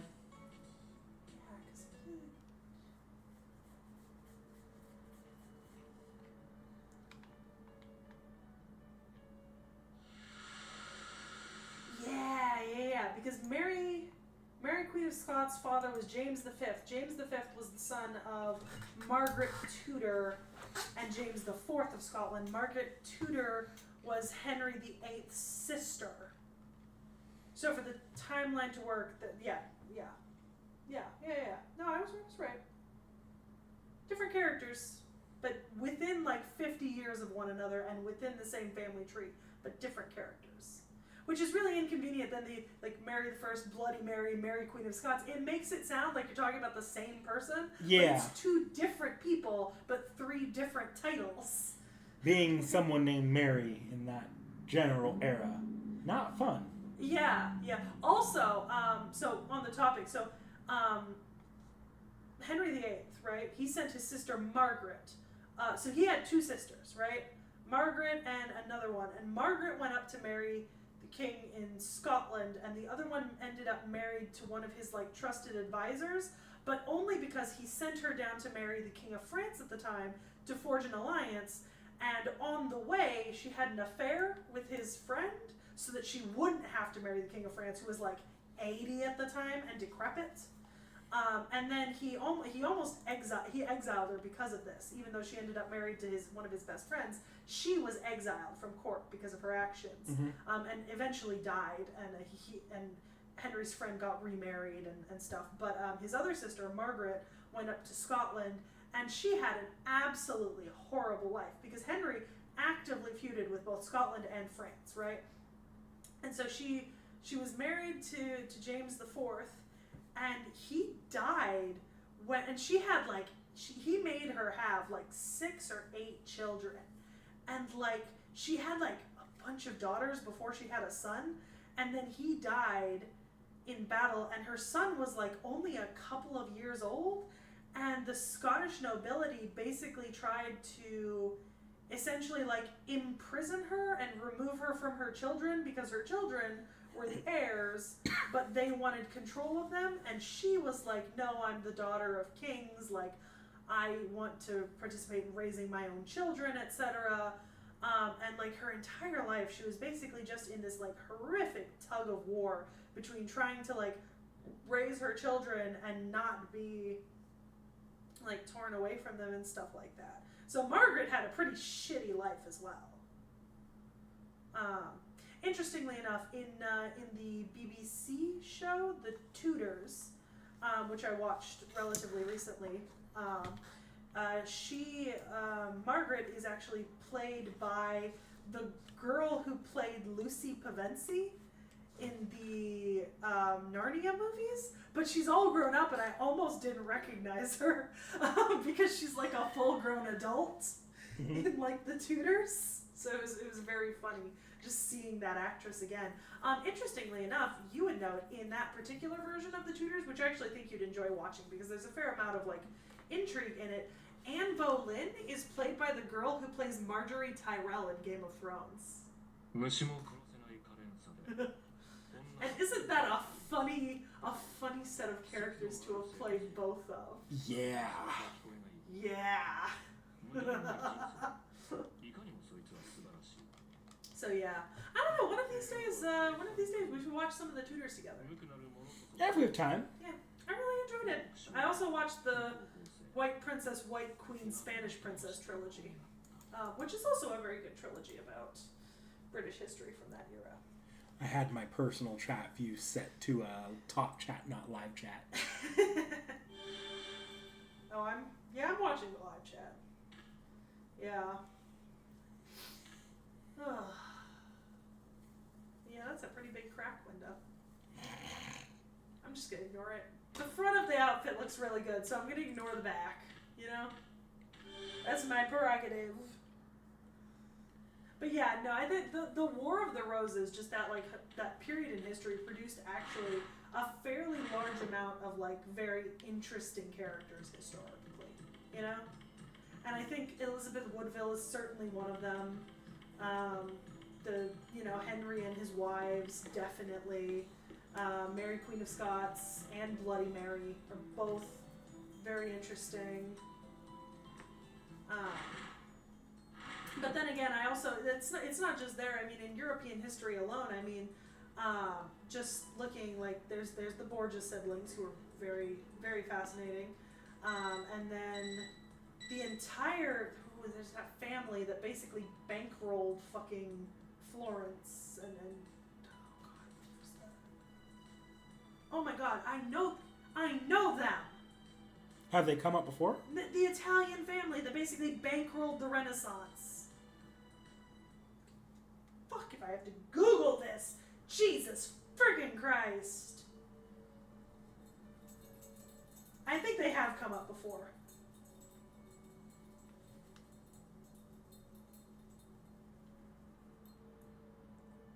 Oh my god, the fucking Medicis.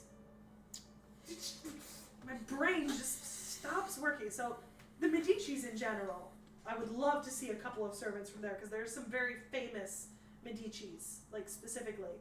Especially the ones who married into royalty from France and Spain and such.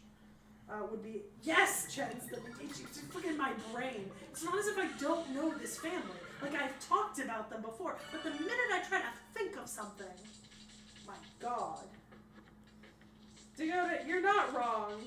Dakota said, this game is very horny, and it will remind you of that constantly. Yes. Yeah, you're not wrong. I get it. Like, we're talking about Aspen. I don't know if you were paying attention. We got to see Ren practically naked on screen a second. Oh, I did. It was not looking. Yeah.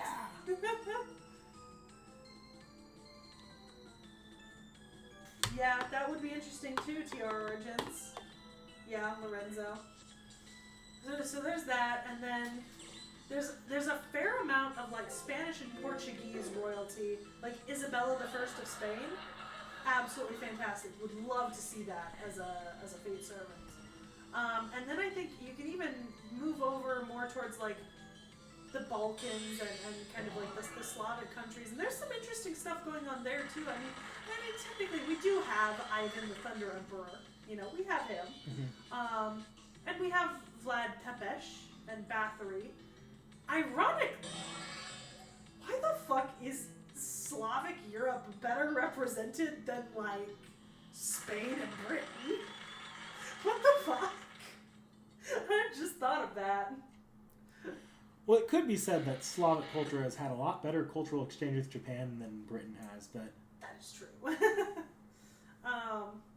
But yeah, no, I think there's... And to be fair, I was also saying that, like, I'd love the King of Siam from the Anna and the King, because Anna and the King, or The King and I, right? It's a set of movies were made about it. There's like a black and white movie in the 1940s, and there's a 1999 movie with Chow Yun-fat, and there's an animated movie, and so it's a book, but the book is based on real historical events, and that would be a really cool character, like the King of Siam, you know, or Anna from Anna and the King. That's the one that I've watched that one with you, right? I think you and That I have one, seen okay. one version of it. Yeah. I've seen at least 4 versions of it, but we've definitely watched at least one version of it together. But it's once again a really fantastic story. So per se, I think there's a lot of places that Fate can go. Let's see. Okay, guys, this is it.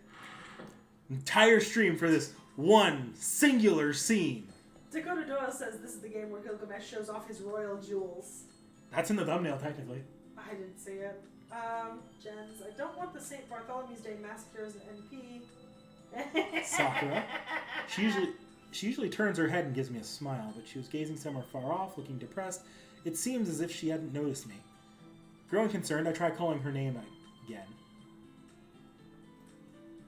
Ah, Kishinami, I'm sorry, I was daydreaming. It's rare for the hard-working Sakura to be so sluggish, which reminds me, when I was diving into Rin's Labyrinth's core, Sakura helped me out as well.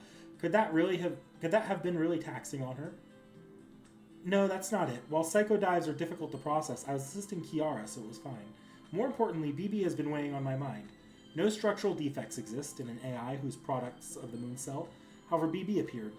I see, Sakura and BB are identical models. If BB did go rogue, that means it could happen with Sakura. For humans, no one could use because they're human as a reason to say that another person and I are the exact same. For those two AI, it's different. No matter how different they are on the inside, as long as they were made from the same design, the same outcome would be possible for both. So she must have realized that. But this really isn't something she needs to worry about. The cause for her going rogue is most likely a bug anyways. As a comrade in the student council, as our ally, Sakura is protecting the health of everyone in the school. In our last meeting, everyone must have confirmed as much. Yes, I was truly happy after hearing everyone's words back then, but I can't ignore the chance of a defect lying within me as much as you all trust me. I can't say for sure that a bug won't appear. When I think about how by some catalyst I may end up like BB, I wonder if staying here is the right choice, or I aim for the defenseless Sakura's forehead and let loose a light karate chop. A critical hit. Sakura has been stunned. Why? I'm seriously worried here. That worry has gone much too far. Supposing that Sakura doesn't trust herself, everyone else does. Before thinking about the worst-case scenario, I want her to turn the words of her comrades. Plus, if Sakura were to go rogue like BB, Hakuno Kishinami would do everything in her power to stop Sakura. I spoke pridefully to my kohai. I'll karate chop you over the brow until you cry, so don't worry so much. Kishinami. Yes, you're right. I have everyone by my side, and Kishinami comes to visit me to see how I'm doing, like now. I won't make mistakes. I don't expect them to happen. I won't become BB. Isn't that right? I put my strength into a solid nod at Sakura's question. Leo, Rin, and I won't let that happen. So some way, somehow, I want her to feel at ease. Yes, to make sure the trust everyone's put in me won't be in vain, I'll keep trying my very, very best. Yeah, now that that's settled, I can't be standing here daydreaming. I have to return to the student council room now. Yes. Kishinami, thank you very much for paying me a visit.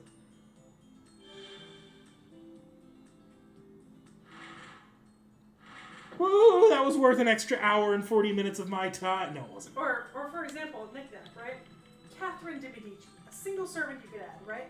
Mm-hmm. So she's the wife of one of the kings of France, and she gave birth to Francis II, King of France, Elizabeth, who married Philip II, King of Spain, Claude, who married Charles III, Duke of Lorraine, Louis, Duke of Orleans, Charles IX, the King of France, who married Elizabeth of Austria, Henry III, King of France, who married Louise of Lorraine, and Margaret, who married the future Henry IV of France, as well as Duke of Anjou.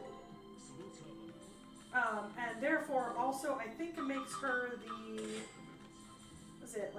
grandmother of Mary, Queen of Scots?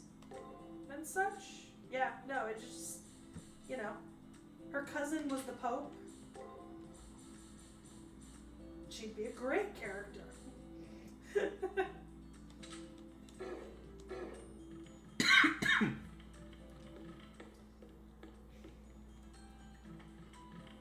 Yeah, I would love like an Incan character, and some stuff there.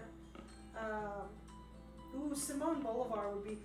But Simone Bolivar is another one that there's some. You've got some mind stones to dodge there, What's going on with Simone Bolivar?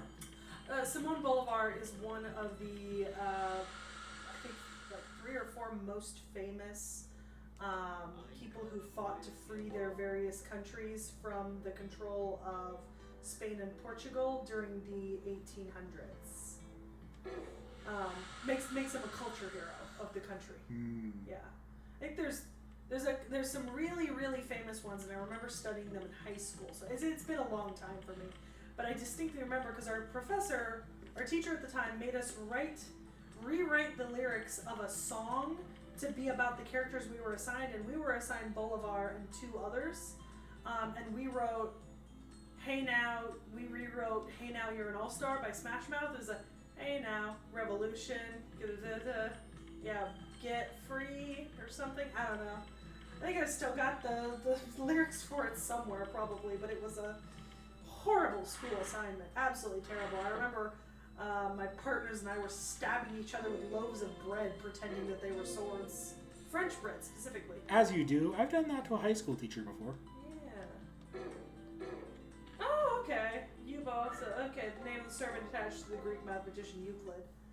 Oh, yeah. Okay, if you're going to do Hastor and it's attached to Euclid, you've got a real fun... That's a real fun Lovecraft combo, because... his whole non-Euclidean geometry thing. Pretty sure Euclid's actually supposed to be a pretty important character in Volume 2 of Requiem, too. Yeah, that's what they're saying. Not that I've read it because the translation's not done, but... I'm going to go get another soda. You're right ahead. And maybe turn the tea kettle on. The electric kettle should already be all boiled already. Okay. Do you have a preference for anything? For my tea? Yeah. Not particularly. Okay. If you make something, just make me whatever you're making yourself. Okay.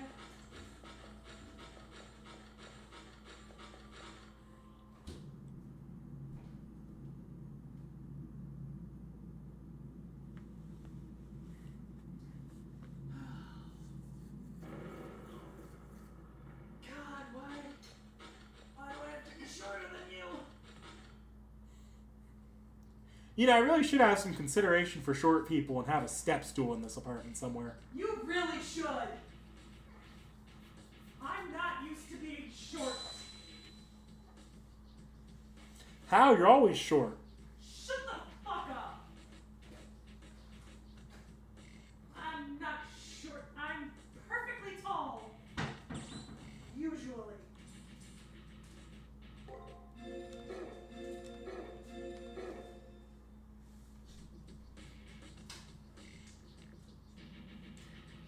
Where on the schedule is this year's Valentine's Serve in NA? I don't know.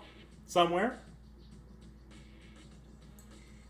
Who is this year's Valentine's servant? This year should be Andromeda. Oh, okay. Interesting choice.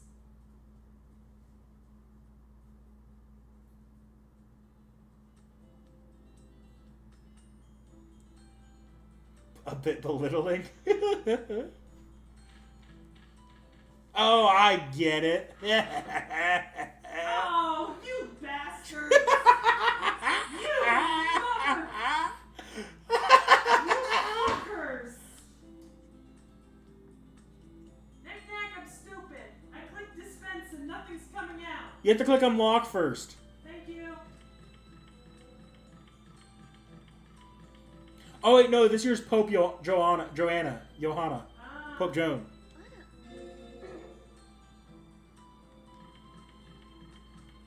Next year is Andromeda.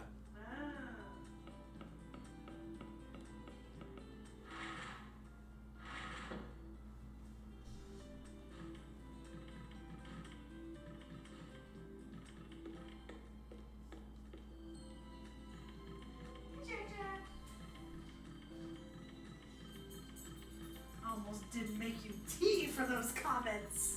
I didn't say that having a step stool would be a bit belittling. Chat, you're not allowed to drag me to filth in someone else's stream.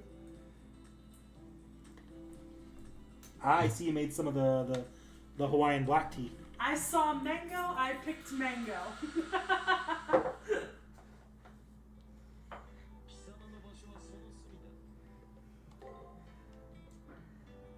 I might be mildly allergic to it, but that will not stop me.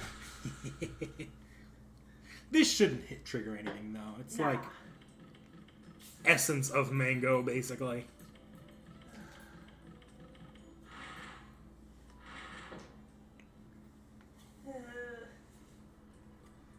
So rude. You know what the worst part is? What? I do actually have a step stool in my office. You've seen it? Yes, I And have. it's entirely because I'm not tall enough to reach the highest shelves in the office. But to be fair, neither are you. I don't think. Like, those shelves are so high up.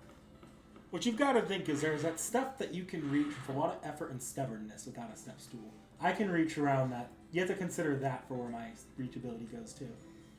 That's true. Because just because I'm not short doesn't mean I don't have that same stubbornness. That's true. I physically cannot reach the top shelves in my office because when my dad built them, the shelves go all the way up to the ceiling. And I do mean like straight up to the ceiling. I physically need a step stool for them.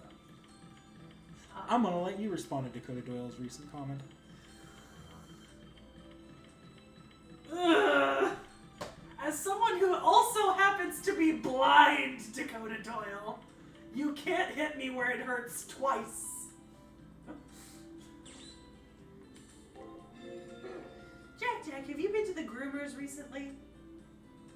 Yes, he has actually. I was gonna say, your hair feels less coarse than normal. You look very handsome. Who's a cute baby?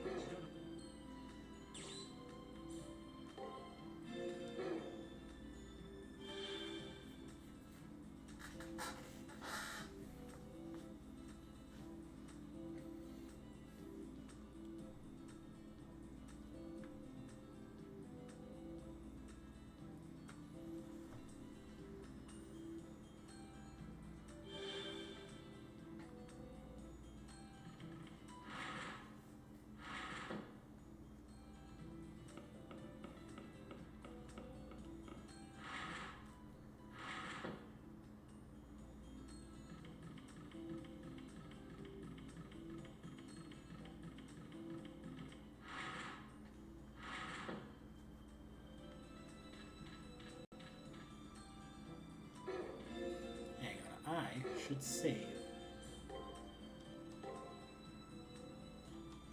If I can make it through this... You know what? Before I keep progressing, though, I probably should have a guide. Because if I need to go back to week 1, that would be embarrassing.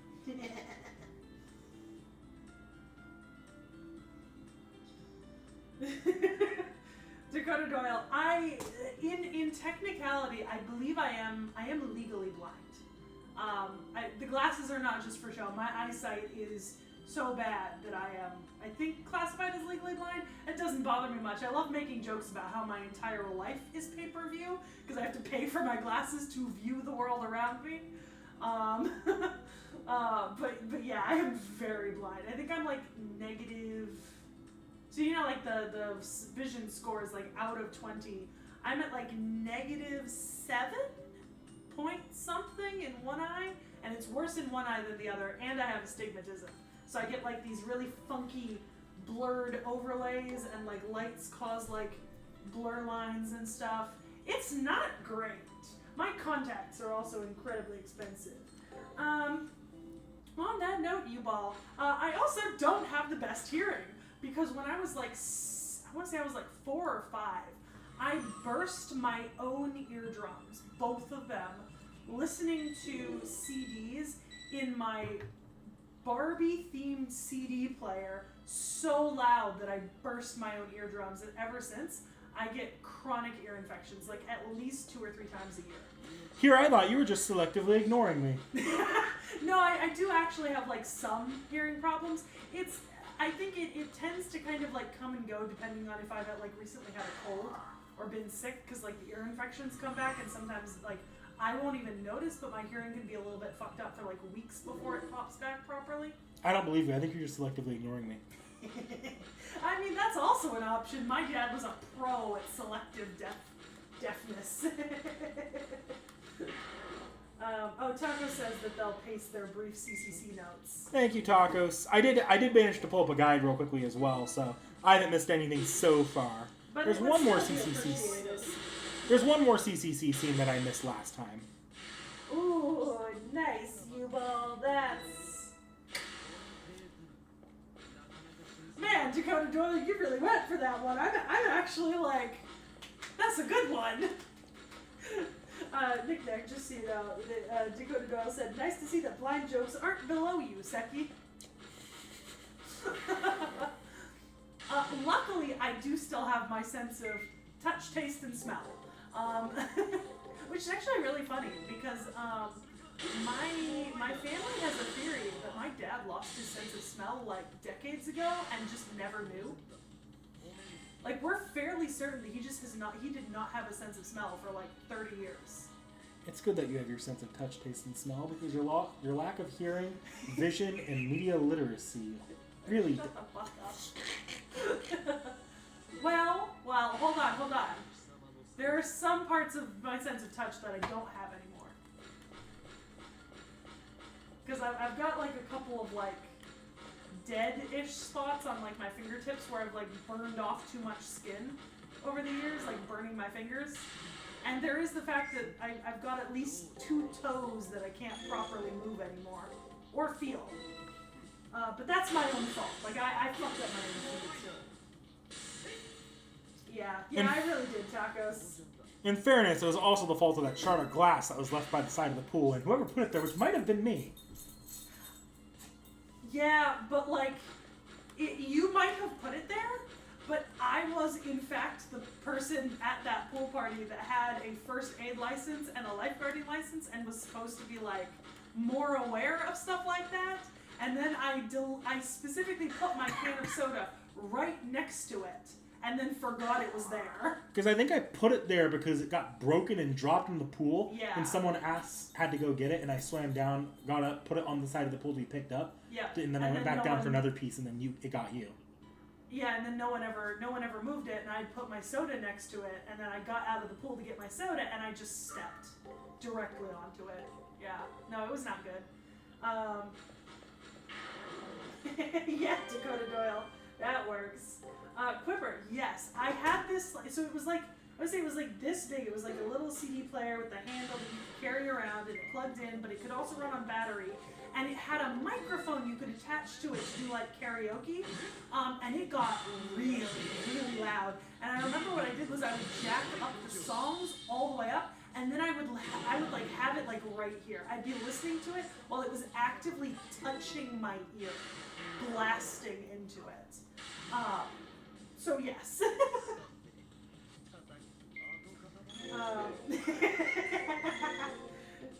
Quiver says, Seki's been wearing Guts Berserker armor for too long. Just like, I am very accident prone yet resilient. I think I've had a few friends describe me as the fuck yeah concrete friend. Cause like, I do tend to like, I trip constantly, I fall all the time, I just run into things. Like, I'm generally clumsy. But I also really like climbing things, which is not a great combination. No. Because I love climbing things. Like, love. Like, put me out in the woods with a bunch of big trees and boulders, I will go up them. Will I get hurt? Possibly. Do I care? No. Taco says, Chapter 3, after the initial event in the student room, go to the infirmary, get the medicine key. After the fight with Passion, let's pick I can't and I won't. And before getting the first SG on Passion Lip in Chapter 3, use 10 items on Gilgamesh. Go read at the library and speak to Gilgamesh in my room. Yes, I have been making a purposeful effort to use items on Gilgamesh and to use his specials. I do remember that. Yeah. Because I was like, because also, I don't remember if I told you, but like, you know the first day we were on site in Greece, I managed to, like, lightly slice open both of my ankles on corrugated metal.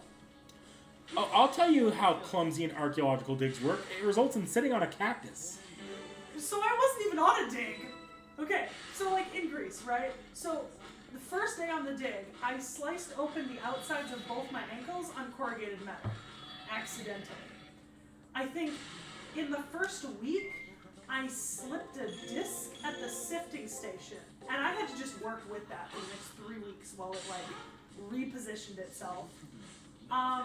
One time I went to get coffee and energy drinks for my roommates, and I fell down on the stairs that were next, because like, you know, some places in Athens there's stairs instead of sidewalks. I rolled my ankles 7 times on the same staircase, falling every single time, because I just kept rolling my ankles. And then at the end of that trip, yes, I did sit on a cactus while exploring the archaeological site of Eleusis. I did in fact sit on a cactus.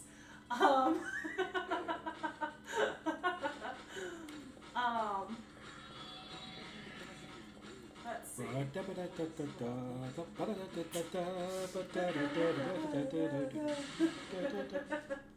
It's very Looney Tunes-esque. What was it? Oh yeah, because like my roommates started calling me Wile E. Coyote, super genius. Yeah, my roommates started calling me Wile E. Coyote after sitting on the cactus. I think I sent you a Looney Tunes meme too after that. Yeah. Dude, it took me days to get rid of all the cactus spikes. I think one came out after I got home. Because, like, the type of cactus spikes, they were, like, the little ones. I think several of them just, like, broke off, and then your body will, like, gradually, like, reject them and push them out over time. At least a few of them did not come out till I was already home. Because I remember it was so itchy and painful.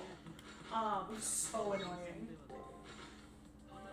Oh, shit, yeah. I also almost broke my toe in Greece this last summer, because we were having like pizza night with everyone, and I went to play soccer, but the problem was we were playing soccer with a basketball, and I was in heeled sandals. I could have told you what the problem with that would be. Hang on, and I was in heeled sandals on uneven grass. Christ. Have you never sprained a finger on a basketball before? No.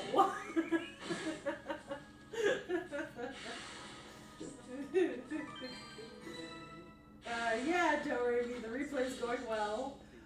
Yeah, you would think tacos. You would think there weren't any cacti in Greece, but I found them and I sat on them. Yeah, Dakota. And yeah, Jens, I didn't like break or step on anything on any of the sites. So like I'm generally well enough aware to keep myself from like really fucking up, but like it happens when I'm not paying so much attention sometimes. Or like I think I was just going into a froyo restaurant with Bastet and Hathor like last fall, and we were just walking on asphalt, and I completely wiped out, ripped open the leg of my tights, destroyed the front of my shoes, and ended up bleeding so much that it like stuck my tights to my knee, and then when I had to take them off, I had to like hot water to like uncrust the blood, because I couldn't even tell that I was bleeding under the tights because they were black, and that was so painful for like weeks. remember there was also, I think it was like my first fall semester on campus, and I wore like a specific pair of heels that I hadn't worn before, and they weren't clinging onto my foot very well, and I was just walking to class, and I just ate shit in the middle of the fucking pavement, bad enough that I was like bleeding all down my leg, and like I thought no one had seen me, and I was so happy that no one had seen me, because I just like got back up and kept walking, like pretending like I wasn't limping, and then one of my friends from class yelled out from behind me, "I saw that." And then when I got up to the upper hallway, I had to like go to the bathroom and get a bunch of tissue paper to like hold against my knee till it stopped bleeding.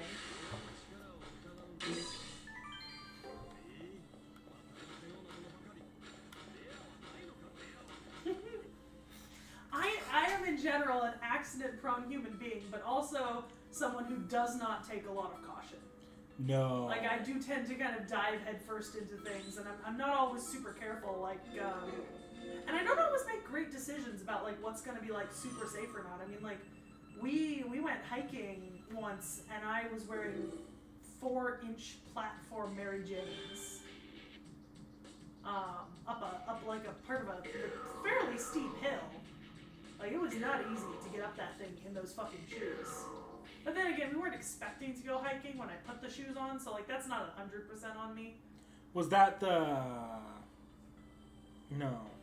That was one of your own hikes, right? No. That was us and Danny Boy. That's... Yeah. Didn't Danny Boy swap shoes with you? Yeah, once we got like halfway back down.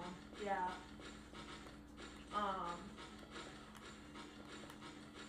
Yeah. No. That was years ago now. Danger prone Seki, yeah. Ooh, Ruler Bob Ross would be fun. Don't worry me. I can see someone not believing you, but like, you really just have to show them passion left. Doremi says that someone didn't believe them when they said that this was the horniest Fate game. I was like, you really just have to look at passion left. Well, Fate game, yeah, by far. Well, here's the problem. What's hornier, CCC or the porn, like the original porn Fate Stay Night? Oh. Forgot that was a thing. I would argue CCC, even though the original Fate Stay Night does have, like, the 18 plus material. Yeah, but I would define a connotational difference there where if it's supposed to be a porn game, I'm expecting it to be porn. CCC is not explicitly a porn game. It is ridiculously horny for not being explicitly a porn game. That is true, but I think that what separates it for me is Fate Stay Night. The horny isn't necessarily part of the theme, so it's only present during the actual sex scenes. Oh. CCC, the horny is baked into the DNA of this game. Like, this game is very themed around sex and romance. True. Jen says, servant suggestions, Rider Maui. Makes sense, but... I mean, I think the same issues that Nick Nack brought up with Lily Okulani and, like, Kamehameha. Is there's just kind of like a protected history there of like their actual history and stuff. Chinggis Khan, yep, that one I had. Sinbad the Sailor would be fucking great. Especially if you like tied Sinbad the Sailor in with like Scheherazade in some way. Mm-hmm. That would be really cool. They do tie it in a little bit with Scheherazade, right? So I remember the little... Yeah, the designs from the 1001 Nights. In the process of making Scheherazade for Fate, for the campaign, my brother and I basically made a Sinbad fan servant as well. So maybe I'll show that to you one of these days. Yeah, Sinbad would be fun. And then they say Atarui, an Emishi leader who constantly did beat the Japanese. Doremi says Ching-Shi, the writer. Dakota Doyle says, it's a plot point that we basically kink-shame the villains in this game. yeah. That's this game in a nutshell. It's a mood.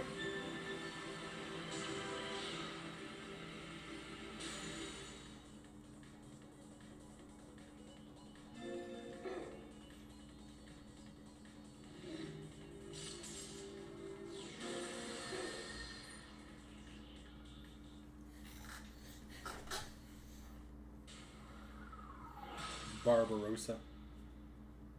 That would be a good one.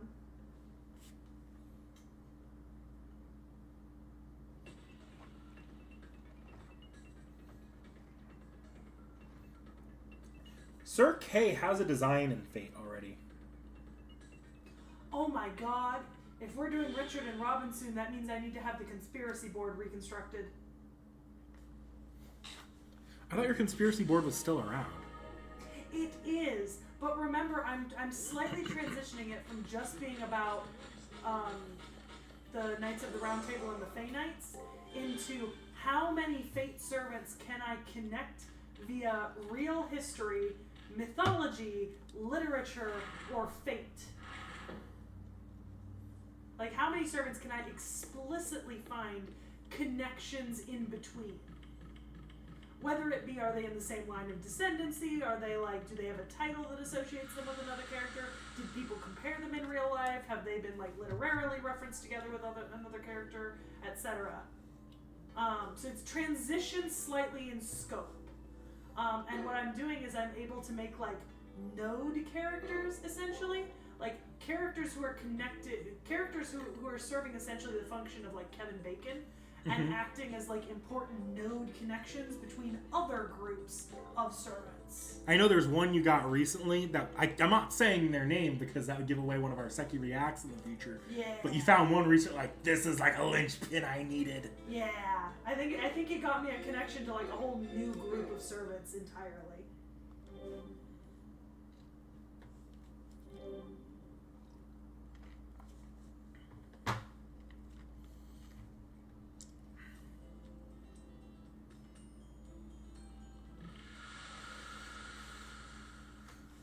Ooh.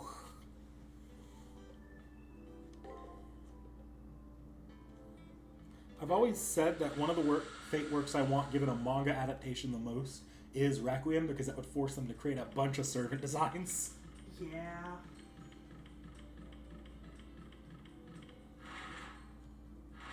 Clear my throat here.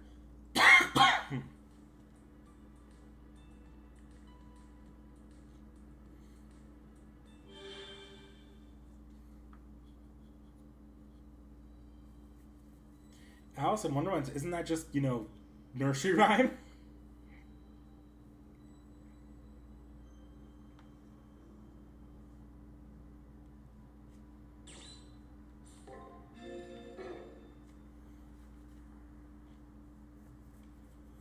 I don't know, Seki. Do you think there's more value to be had in like an Alice in Wonderland servant?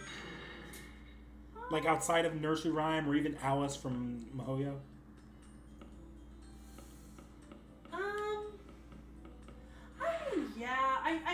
I think that you could make a separate servant, yes, because the Alice in Wonderland is more than just like the single book, right? Like it became like a larger series, and there's so much about the character, and like a fair amount has been like added to like Alice's characterization in the last century.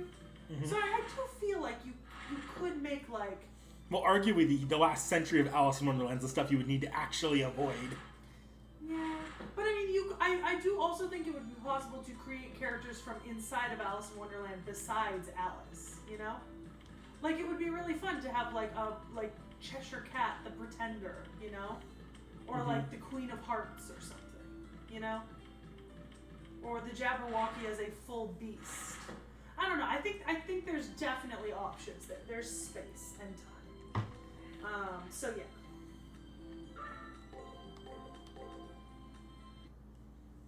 Yeah, tacos. But I'm like, it's kind of fun to be doing it like on my own. So I'm definitely having fun like piecing it together bit by bit myself, you know?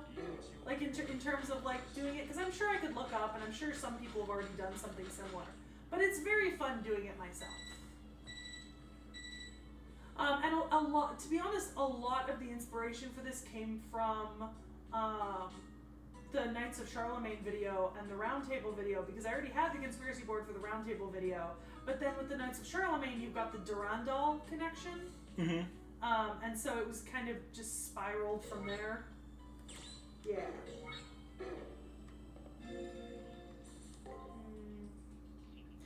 Avenger, Berserker, Mad Hatter, yeah. Jen says Archer Ho Yi.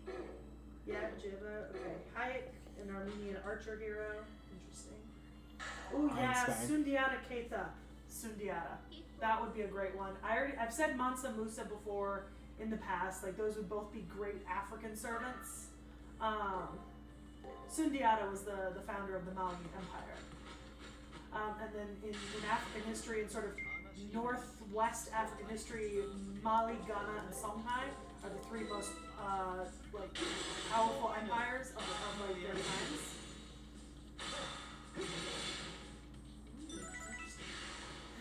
U-Ball, I don't know if Albert Einstein would be a good or a bad idea. I know that this is definitely recency bias because of the movie and stuff, but like Oppenheimer would be such a cool servant. I think Oppenheimer and Einstein are actually both off the table for the same cultural reasons why there was backlash for the Barbenheimer meme. Oh yeah. Because like Einstein is a lot touchier of a thing than you think in Japan. Like, have you ever seen the main villain of the Mega Man series? No. They literally named their main villain after Albert Einstein, and named their one of their main hero characters after That's okay. Tom after Edison. Yeah, I can see that. It's unfortunate because I do think Oppenheimer would make a very interesting servant. I think there's a lot you could do there.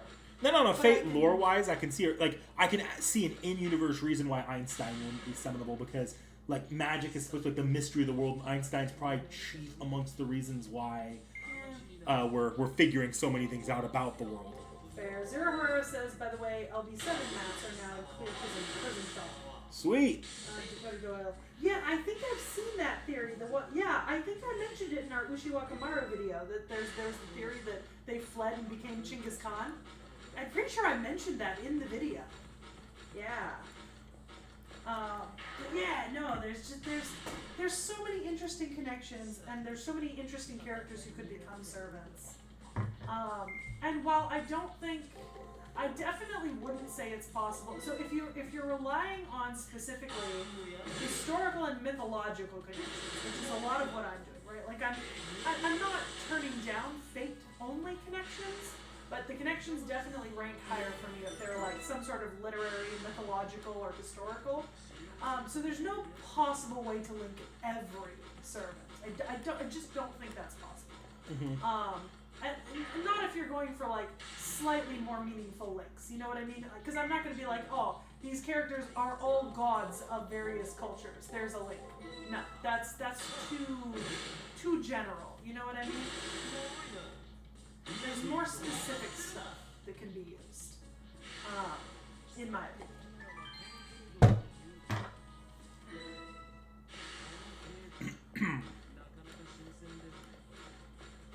But like, definitely interesting what you can do, and it's just a fun little passion project, you know? Yeah. Don't you wish you could jump from platform to platform across small spaces like that? Let me over. No, because then there's a possibility of falling off. Yeah, but wouldn't it be nice if you could just jump? No, I've played Sonic recently enough to know I don't want to be doing 3D platforming right now. Yeah, so many fan servants have Innocent Monster. Can you tell it's a... Yeah. I mean, Innocent Monster's a real fun skill to play with. Zero Her says they managed to NP1 Cuckoo and NP4 Tlaloc. That's one more Cuckoo and 4 more Tlaloc than I've pulled in NA. I've only thrown 100 or so courts at it, so...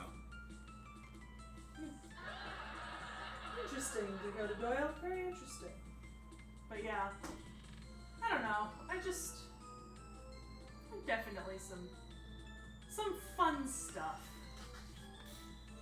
But yeah, I at least need to have like the conspiracy board at least enough up to date to connect to my Robin Hood Richards stuff. You know? Yeah, that's fair. Yeah. That's fair. And to do that, I do need to like take off some of the stuff that's currently I have been on it. assaulted. So I need to both take off some of the stuff that's currently on it, and then I actually need to reprint a bunch of images in smaller format. Instead of using the Yu-Gi-Oh cards, I need to switch to using the little Fate like thumbnail images with like the yellow border, the little ones. And I need to just print off like probably like 50 of those in color, and then cut them all out. Thank God I invested in my own little paper cutter. Well, paper cutter? Like, what do you mean by that paper cutter? Oh, no, I just have one of those, like, ones that you, like, little plastic ones where you slide down and slice the paper down a perfect straight line using the little X-Acto blade hidden in it.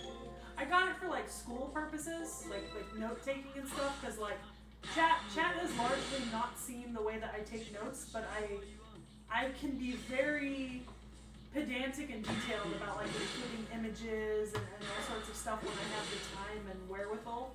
You basically make your own textbooks. Yeah. Because I find it easier to remember when you hear the lecture, you write down the notes, and then you read back over it to highlight the important stuff, and then you get your lecture 3 separate times because you hear it, you record it, and you read it. And in the process, from the first to the last, you should be able then to just outright remember everything you need to know. And that's how I've always studied for every test, every exam, is that you go to the lecture, take the notes, review the notes with a highlighter, and then you should be ready. You should not have to study beyond that. Like, point blank period. In my experience. So, yeah. Oh, let's see. Ooh, Vampire Hunters. Yeah, that would be great.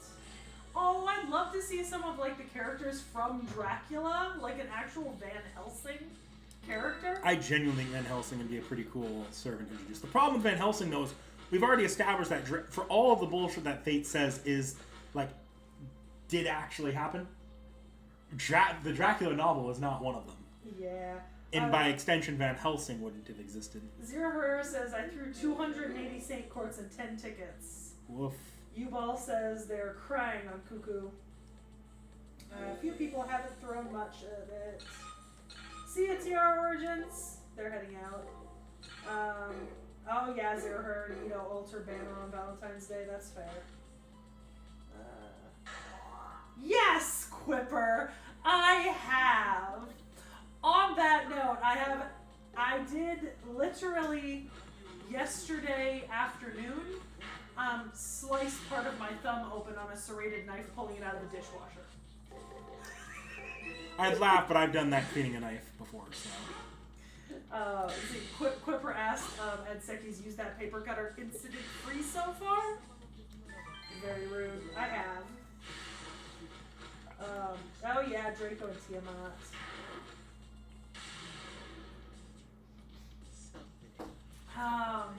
Yeah. Look, there's a lot of things in Fate where it's like, really? This is where you draw the line as to that didn't happen.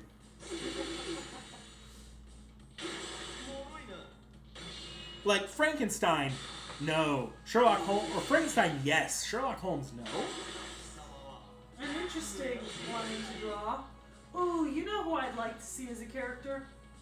Hercule Poirot. Is Agatha Christie in the public domain? Ooh, maybe not. Let me check. She's I know Holmes, like, some of Holmes' stuff only recently entered the public domain, and he's older than Agatha Christie.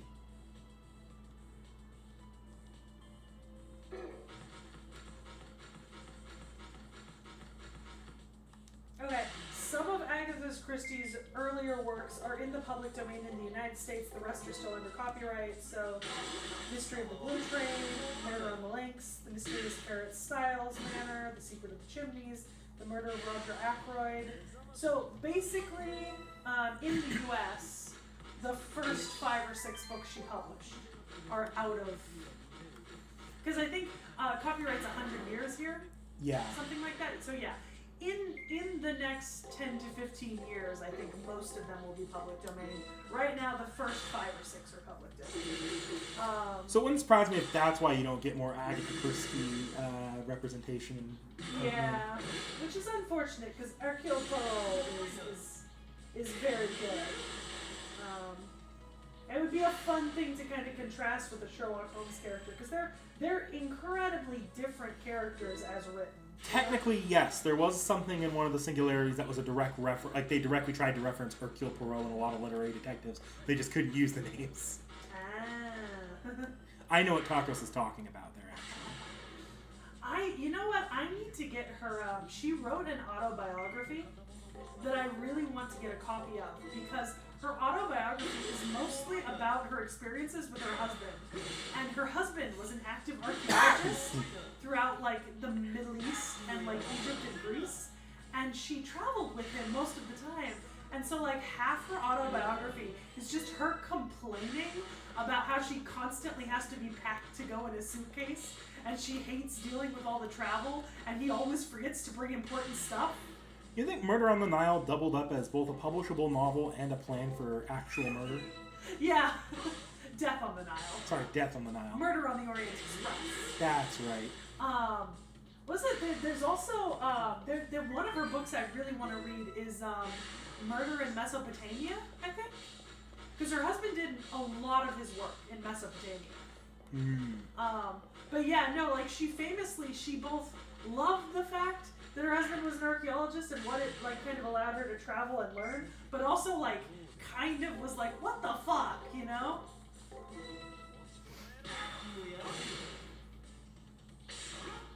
I mean, on that note, that puzzle that one of my cats took one of the pieces from that my mom and I were doing this last Christmas was, so we bought two puzzles. One was Oscar Wilde, the other was Agatha Christie themed.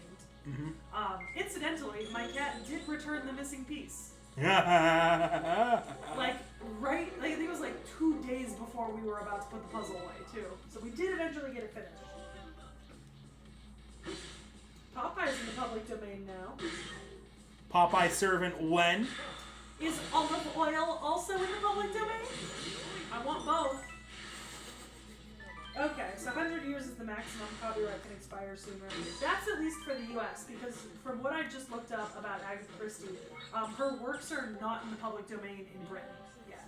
Britain has different public domain laws than we do. It's why Tolkien's books went into public domain at different times. Which becomes a problem if you're a multinational like publishing thing, because you can't publish. You could publish, like, say, in the U.S. you could publish Agatha Christie reprint, but you couldn't publish that in UK. Or in the film rights, you can adapt one of those early books, but then that movie can't be distributed in the UK. Yeah. Yeah. That's pretty much what happened that's why Sherlock Holmes is Sherlock Sholmes in Ace Attorney, because when that was being released, not Hound of the Baskerville, or one of the later books that was important, wasn't in public domain yet.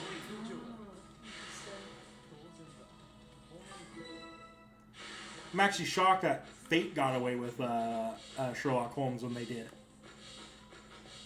But that might have just been a notoriety thing.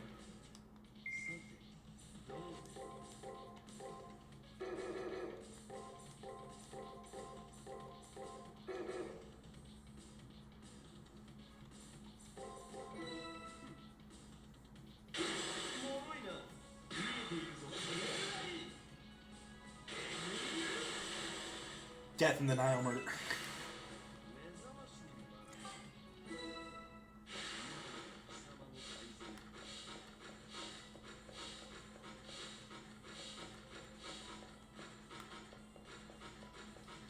Ooh, R.C. Lupin crossovers. Yeah, that would be nice. I'd love to see some R.C. Lupin stuff in Fate altogether, to be honest. Yeah. Oh, I just found a place that's publishing a really nice graphic novel adaptation of some of the earlier R.C. Lupin works. I was maybe planning on getting a copy. It just looks really good.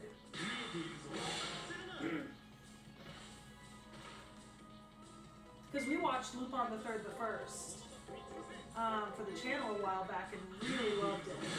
And it's something that like I've struggled to track down like the other anime content on it, and it's never quite been like top of my list priority, but I am very interested in it. It's one of those things that like it's on the list of things I want to get to. I just haven't been going through that list very fast. Because I read more of Saint Star Onisan, which was from the same season. Yeah, those were a long time ago now. But they were good. Well, I wasn't as big a fan of them, if you remember. Oh, that's fair. But yeah, because I remember we did Saint Star Onisan, Goblin Slayer, and Lupin the Third the First back when we were still recording in my bedroom. Yeah, like seated on the floor in my bedroom with the microphone. I think I might have even still using the blue snowball, not the blue Yeti.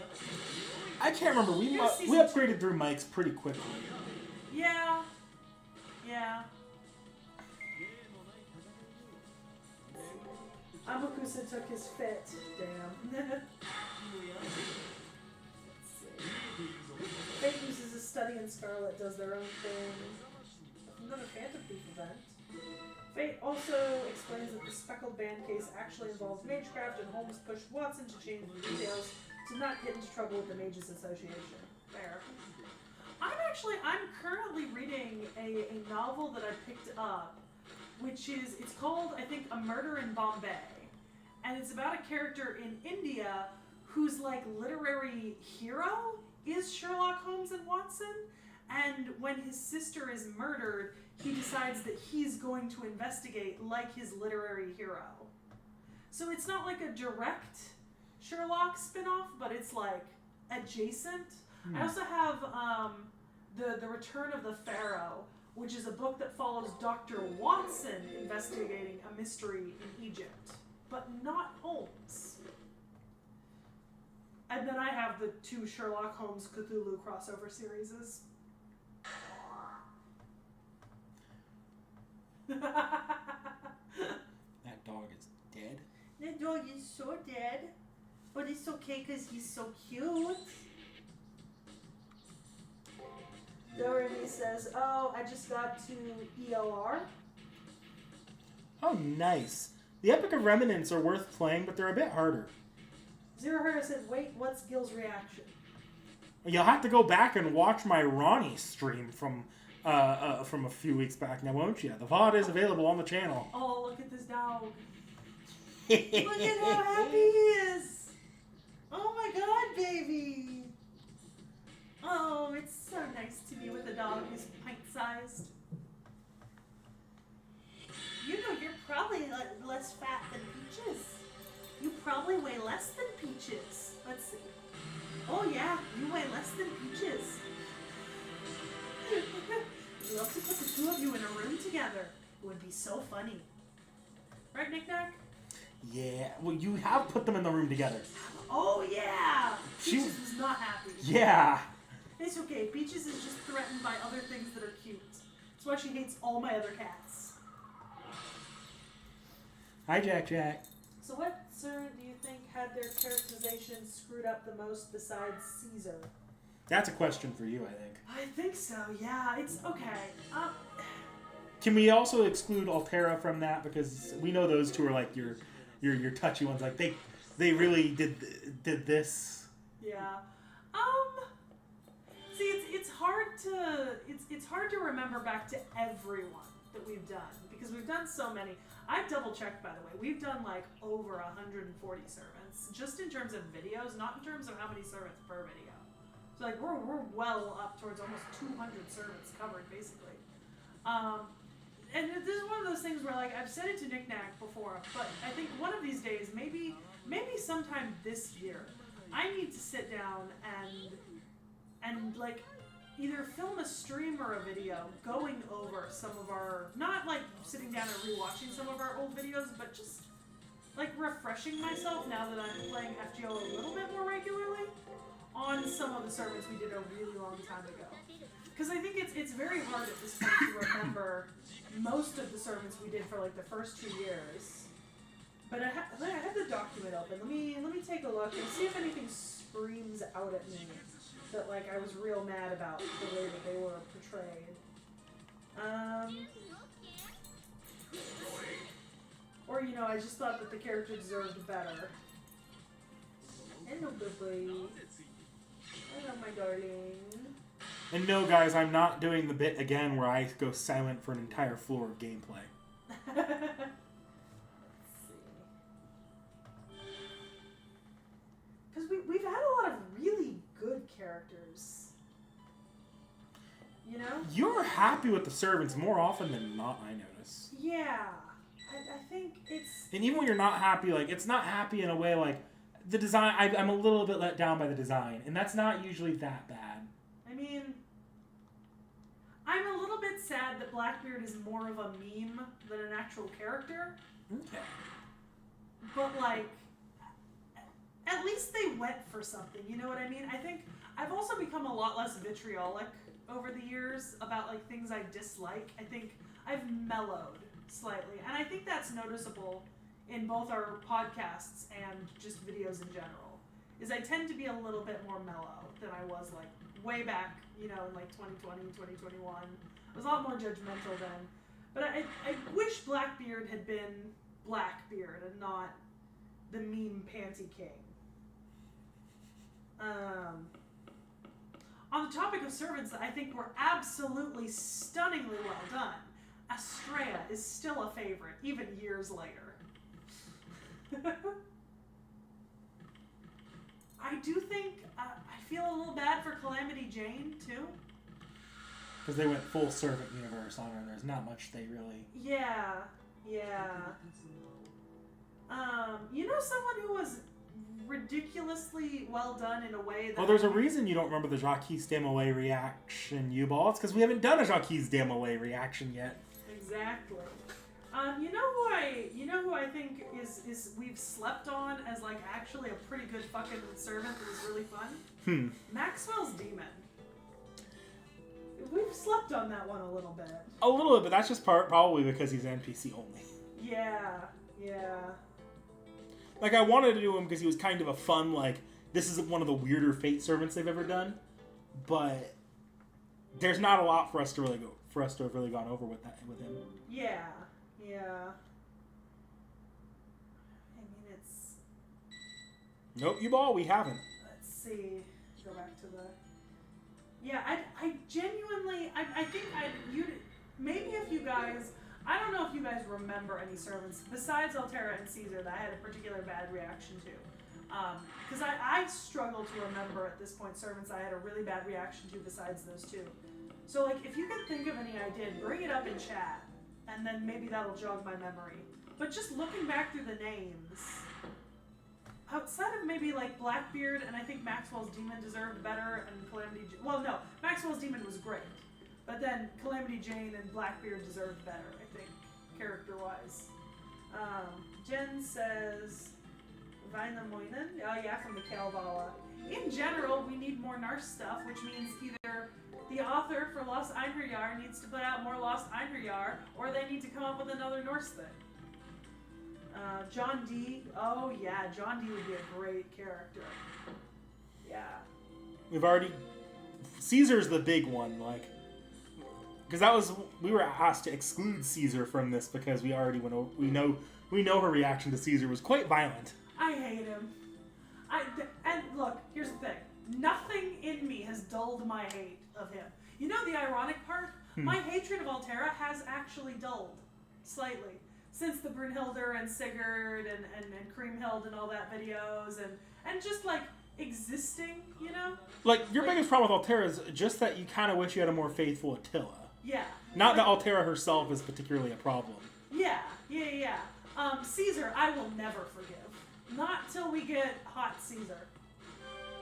But we do have the art from the artist. Yes, but we have one art. We need an entire... Yeah. Let's see. We just haven't done Jacques Desmoulins. Yeah, John D. and Francis Drake. It's either gotta be on site or no. She doesn't have that bad of a reaction to BB in the Sakura 5. I actually really like the Sakura 5. Like, there's several characters from the Sakura 5 that, like, you know, like, what's it? Meltrillis, the ice skater. I and the love penguin. Meltrillis. That's Penguin Lady. I love her. And is it Kajura Drop? Is the green one? The green one, yeah. Green Fairy? She's an FGO now. Yeah. We're going to be seeing her in updates. Who's the giant one? I knew her King name. Protea. Yeah, King Protea. I love King Protea. I mean, I think it's really for the Sakura 5, Passion Lip just kind of gives it a bad rep, you know? But, like, you know, and then I also, like, BB the Moon Cancer, I think a lot of people don't like that because of, like, the story-related stuff, but keep in mind, I'm not there. No one hates BB for the story-related stuff. Oh, then, I don't know. people don't like BB though, right? I mean, she's a villain, so people poke fun at her and people like to bully her, but... Yeah. But she's not even technically annoying for me because I haven't even experienced her really in game yet. So it's kind of a non-entity. Well, she hasn't really seen anything of Violet because Violet doesn't have any animations. I didn't have that much to go over with Violet because Khazra drops the more striking one from Foxtail. Yeah, Tacos. Me and Cleo. You ever see that meme of the two different groups of people holding hands like this? Hot Caesar in the middle of those hands. You are on the same boat as Cleo as wanting Caesar to... That's what I'm saying. Me and Cleo. Hot Caesar. I'm telling you, one of these days there's just going to be an event where Caesar just gets fit and that's the event story. Honestly, I would play that event so hard. Let's see. Yeah, so Dakota Doyle brings up the whole King Arthur thing. And I think, yeah, there's a certain element that still exists there because it used to be that the meme was I hate all Artorias and Saberfaces, you know? And now I've mellowed on the whole I hate all Artoria and Saberfaces because there's a couple Artorias that I think are really cool. And normally I would say, oh yeah, just King Arthur, but no. I like Mech Suit Artoria, and I think it's Ruler Artoria, that's Bunny Suit Artoria, right? Mm-hmm. And then the two Lancer Artorias, like Artoria Lancer and Artoria Lancer Alter. So there's definitely more Artorias that I'm a fan of now, but I do still think that OG Artoria is just lacking in interest. I mean, a large part is probably just because you associate her with the Fate Stay Night original anime. Yeah, I think unlike some of the other characters, like, the benefit of watching Fate Stay Night and then Heaven's Feel and UBW is that I started to feel better about like Rin and stuff and to a point Shiro, but it didn't help me with Artoria, unfortunately. It's because none of them really give any focus to Artoria as a character. Yeah, so it's unfortunate. So yeah, I do think that's one where the personality and just the utilization are chronically underrepresented and underused. The Zet is the true savior of LB7. And I don't know that that's really going to change anytime soon, because I don't know how much of your opinion colored by that Fate anime is going to be changed, because you've already had your opinion colored by that anime. Yeah. How much of the visual novel you would take in, and how much that would change your opinion versus you already having that set in place. Yeah. Maybe if you rewatch Zero, you'd like Zero's Artoria, but Zero's Artoria is not the popular interpretation in the fandom. Yeah, Caesar her. Dakota says, when I get to LB6, I will love Castoria. You don't know that. Like, I might find her useful, but that does not equate necessarily to love. Because there are servants that I use to get through fights that I do not love, you know? Like, I understand that my playstyle is not necessarily conducive to being able to win everything with my current setup. That does not mean that I need to love the servants I need to win. That might not necessarily be a gameplay thing, actually. That's just because LB6 is Castoria's story, and she is, for all intents and purposes, the main character. And Castoria is a very complex character within that story, so... Well, then I suppose it'll depend on how well the story is reading it, you know? U-Ball says, how about Kiara? Is there anyone who's happy about Kiara? Does Kiara make people feel good feelings? Look, Because Kiara doesn't strike me as someone who should be associated with positive feelings in general. I like Kiara as a villain. I like Kiara as a Seki reacts to fate that I have not had to encounter in any other context yet. I appreciate Kiara as a villain. Kiara is not one of my favorite characters, though. That's fair, Jens. Good night, and I will ruminate on any more servants you drop. I am quite interested because it's one of those things where in my head I can think of a lot of characters that should make servants, and if I sit down and I were to go back through like my notes and my favorite like historical texts and stuff like that, I'm sure I could think of like a ton more, but there's always going to be some I missed that would make really good Oh, see, look at that. Look at the gens. Assassin, Marcus Unius Brutus. Et tu, Brut. That would be fucking great. Yeah, see, I mentioned Caesar and Lucrezia Borgia. Yeah, from Requiem. CL from Tsukihime. Interesting. As an example of what? People who should be servants.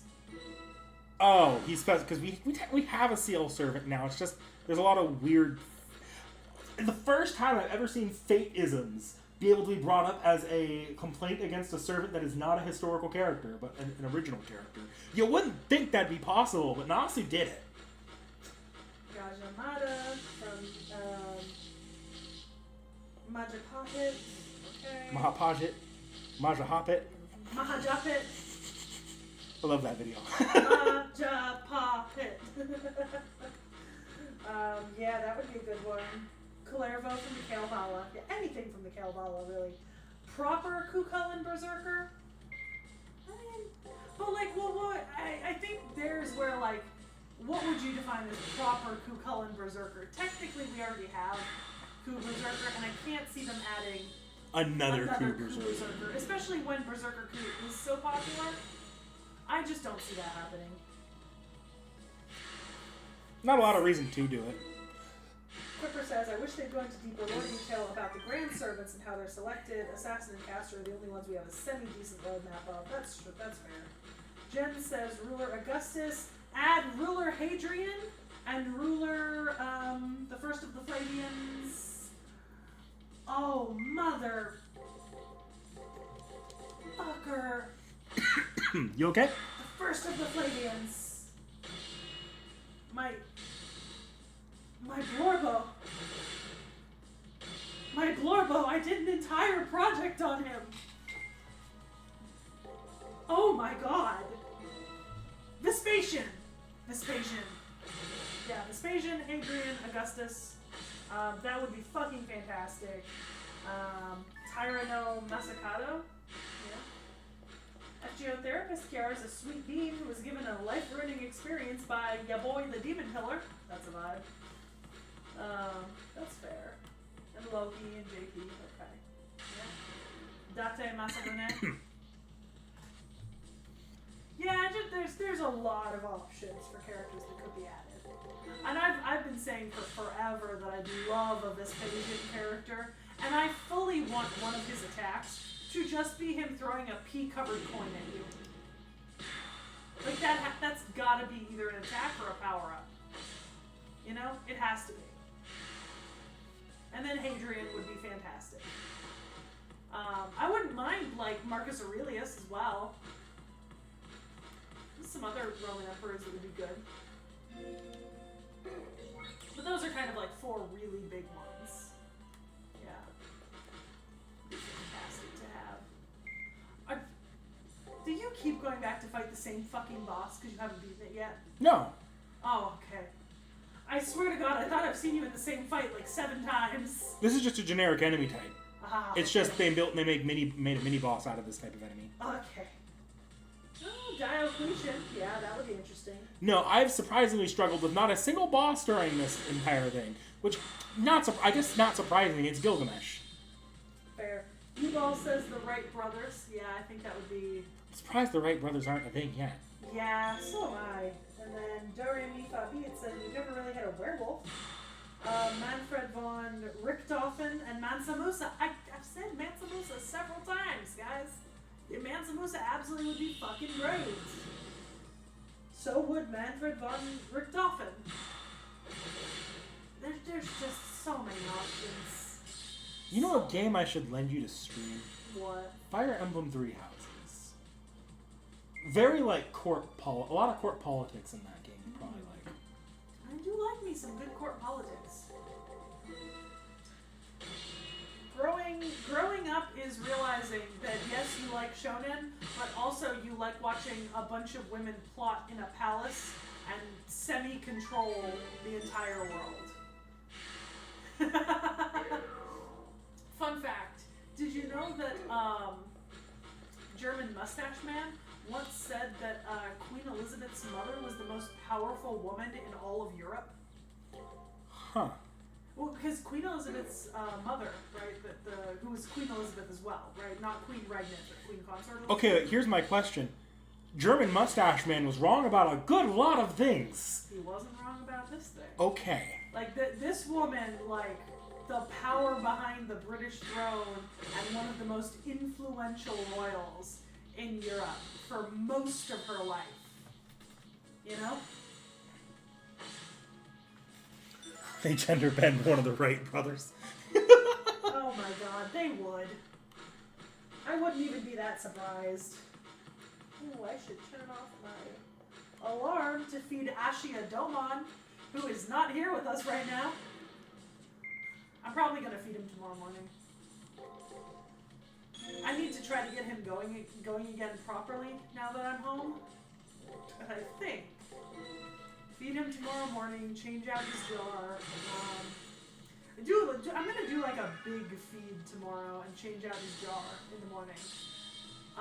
Like I might not even discard that much. I might discard just a little bit and then big feed. If I had a nickel for every time Doman was put into a jar, I'd have 3 nickels. It doesn't a lot, but it's surprising it happened 3 times. It's surprising that one of them was by me. Yeah.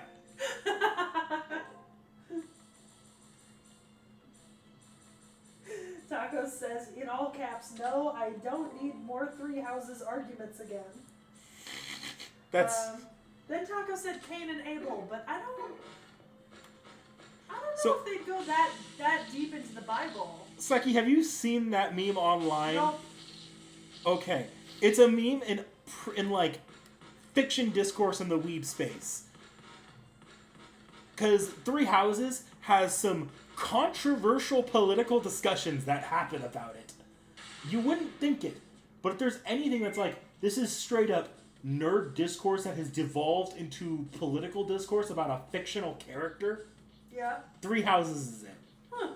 Next game in the Fire Emblem series comes out. People talk about it for a week. No one talks about it again. Yep. So, the meme is, this new game is good, this new game is bad, but it's like 2 different doors you could take. Both doors lead to the same conclusion. 5 more years of 3 Houses discourse. Zero Gara says that they think that Seki might really enjoy LB7 because there's so many references to history, myth, and prehistory. Possibly. I'm definitely more interested in reading some of like these later things that like I just haven't, because like there is something to be lost from just hearing about it from you, Nicole. No offense. No, not. You think I'm gonna be offended at that? But because I sometimes you just get more nuance by playing it, you know? Yeah. I.e. Oceania. Whatever the fuck it was. Yeah. Okay, Anos. Yeah, thank you. Dakota Doyle says, it was confirmed that Jesus is summonable in the Fate franchise. Yeah, it's summonable. It doesn't mean a writer wants to touch that with a 10-foot pole. Yeah, oh man, because that's another thing, like, I feel like Cain and Abel is another minefield. They've done biblical stuff before, though. Yeah, but a lot of the biblical stuff they've done is a little less... Because, like, so what biblical stuff have they done? Solomon. Okay. They've done Queen of Sheba. Okay. They've done Noah. Okay. Oh gosh, they've done a few more. But what I can say for that is that's a little bit. They've done Moses. Yeah, I guess. You know, I was watching one of my favorite podcasts the other day, The Lore Lodge, and they did an interesting video in which they brought up. So there's a biblical scholar who's got a couple of theories about the flood in the Bible, and the theories are pretty interesting because I'm the devil from the Bible. I'm the devil from the Bible. The theories are pretty interesting because it posits because the video is about the Nephilim, right? And the video posits that either more Nephilim were created after the flood, right? Which the Bible doesn't say anything about, but I suppose it could have happened. Or that it's a possibility that because the word used to mean all of the lands is the word that's also used to describe specifically just like Israel and that area of the world and not other areas explicitly. So it's possible that like the way we've been translating it is that the entire world was flooded and only Noah and his ark survived, but it's possible that it's just this particular area was flooded, and in this area only Noah and so on survived, and people outside of like the Levant wouldn't have been affected per se. I just thought it was some really interesting biblical discussion, because I think biblical scholarship, at least in the more academic context, right? Stepping away from people who are stepping away from people who think that biblical scholarship is really only meant to be used to prove that science doesn't exist, right? Because that is a denomination of people. But to people who are actually like philosophizing and linguistically analyzing the Bible and the ancient texts is sometimes a really interesting thing to hear about or listen to, you know? I just remember another biblical servant off the top of my head. Samson. Oh, yeah, but we haven't done Samson, but yeah. Samson is a servant now. Fair. Let's see. Beast Nero's the Beast of Revelation. Yeah, I remember that. David, Martha, John the Baptist. Well, okay, but like, I don't know, with Martha. Yeah, I guess. Yeah, Jacob is named by Martha. Salome? Yep. Jacob as berserker. Really would be interesting. I love Legends of Tomorrow's logic about why you avoid that particular can of worms. There are some moments in history that are so fundamental to existence that no one is allowed to intervene / observe. Yeah, I don't know. It's interesting. I think Cain and Abel would be interesting, but I also don't think that realistically we're going to get a Cain or Abel sermons anytime soon. It's just a gut feeling, you know? Yeah. The problem with the Solomon video is Solomon's way too tied to the main story of FGO. I'd feel bad with Seki doing an active FGO playthrough, spoiling all the twists surrounding Solomon.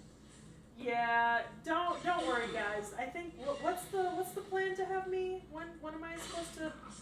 We did an approximation of when I should be finished with part 1. Yeah. Wasn't it like end of May? Something like that, yeah. Yeah. In theory, if I progress at the rate I would like to progress, I should wrap up part 1 between May and June. And then Solomon would be a possibility after that. Yeah. Which isn't to say that we are going to do him after that, because I don't know where he is in the schedule. I know he's in the schedule, but I don't know where. But it's also not to say that, like, if Knickknack didn't want to swap another sermon with him to get him done sooner, we couldn't do that at a certain point. Because, like, I mean, we say that we have the sermons planned, like, a year in advance. But, like, in all honesty, that does not preclude us from just randomly switching servants occasionally, you know? Yeah. Because we've done that before, where we've just been, actually, you know, we just found out that this is going to happen with this servant, so can we swap them with this other person? And Next thing you know, Prince of Lon Ling gets completely forgotten about. Next thing you know, it takes 4 years to get to Robin Hood.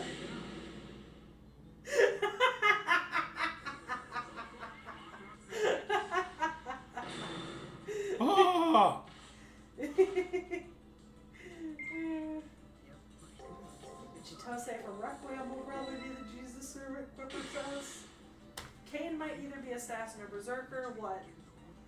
I get that close to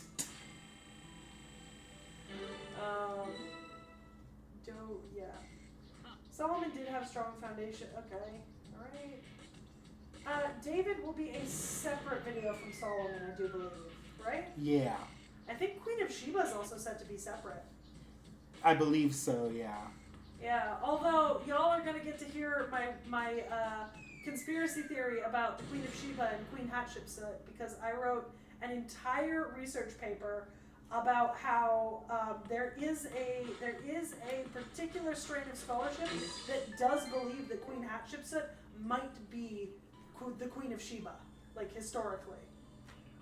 It's not a very strong line of scholarship, but it was interesting enough that I was able to write an entire paper on it. And there are some interesting arguments made, I think.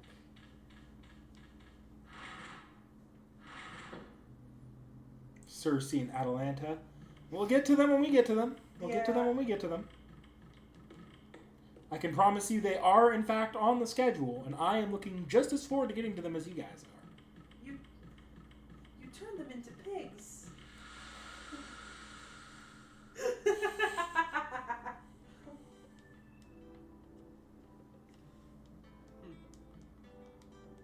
Oh yeah, the Buddha.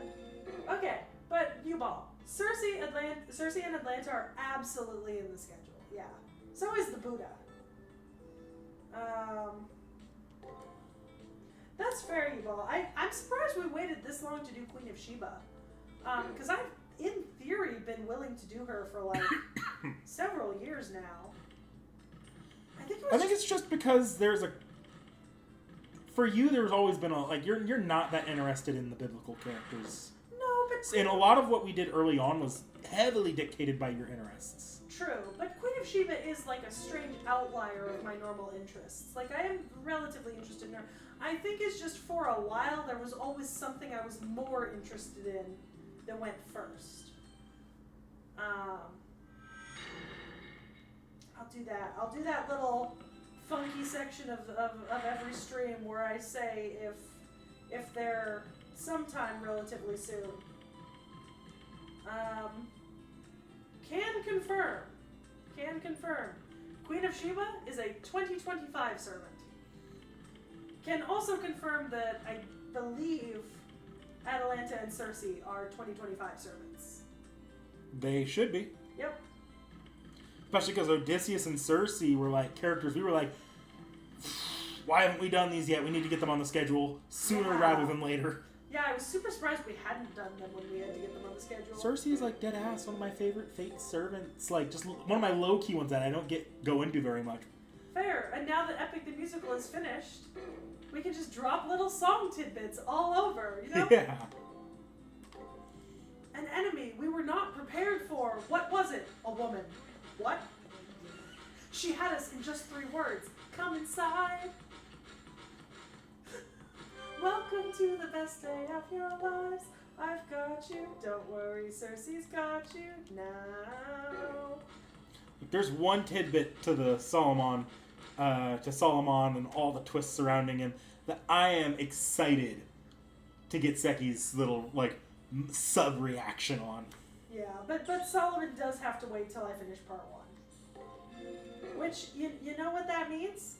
That just means that y'all are gonna have to stick around for another cycle of Seki Reacts to whenever we get to Solomon. That's our trump card. We're holding on to that to lure you guys in.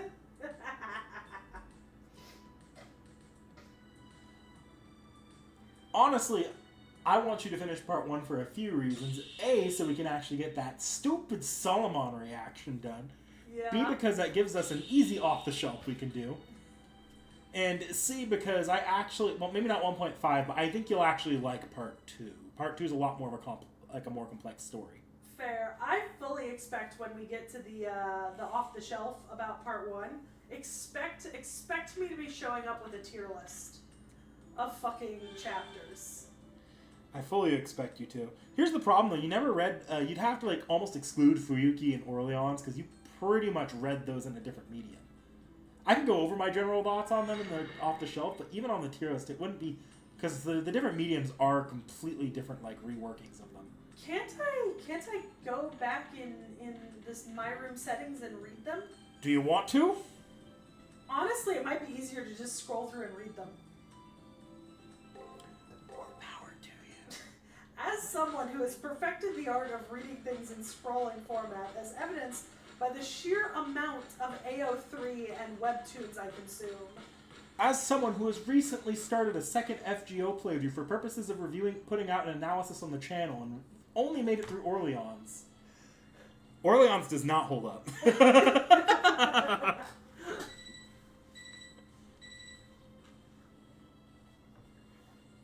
There's a reason that project went on complete pause. Fair. This mango black tea reminds me of when I used to get mango and like it was like mango and youth blossom tea from the Tivana at our local mall until they closed. It's like a very specific kind of tea, and it very much reminds me of it in the flavor and scent. Is that a good thing or a bad thing? No, it's my favorite tea. I was really upset when Tivana closed down, and then they started selling it at like Target in like the little boxed formats, and I picked up like 7 of them. Well, enjoy it while it lasts, because that tea came from Hawaii. Fair. Yeah, I noticed you still have the Russian extra energy tea. Oh, I use that regularly. It's just that there's a lot of it, and I found a spare unopened box of that. Turns out I was using it as a figure riser in the one-piece shelf of the bookcase. I thought I was out. I was trying to find a way to import it the other couple of weeks ago. And then I just happened to find an entire unopened friggin' box. I was so mad.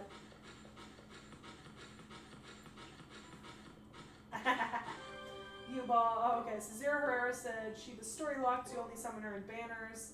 And U-Ball says they beat LB7, so story lock doesn't stop them, it's just the rates and being free to play. Oh, U-Ball, I admire you. Technically, you can beat LB7 and still not have Queen of Sheba on the story banner, because Salem is a skippable chapter. Yeah, but yeah, U-Ball, I admire you for that. My account is currently outside of GSSR's attempting to be free to play. Like, the only thing I'm spending money on is when there's something that's, like, specifically, like, a free... The GSSRs. Yeah, literally. Which is fair. That's actually considered the...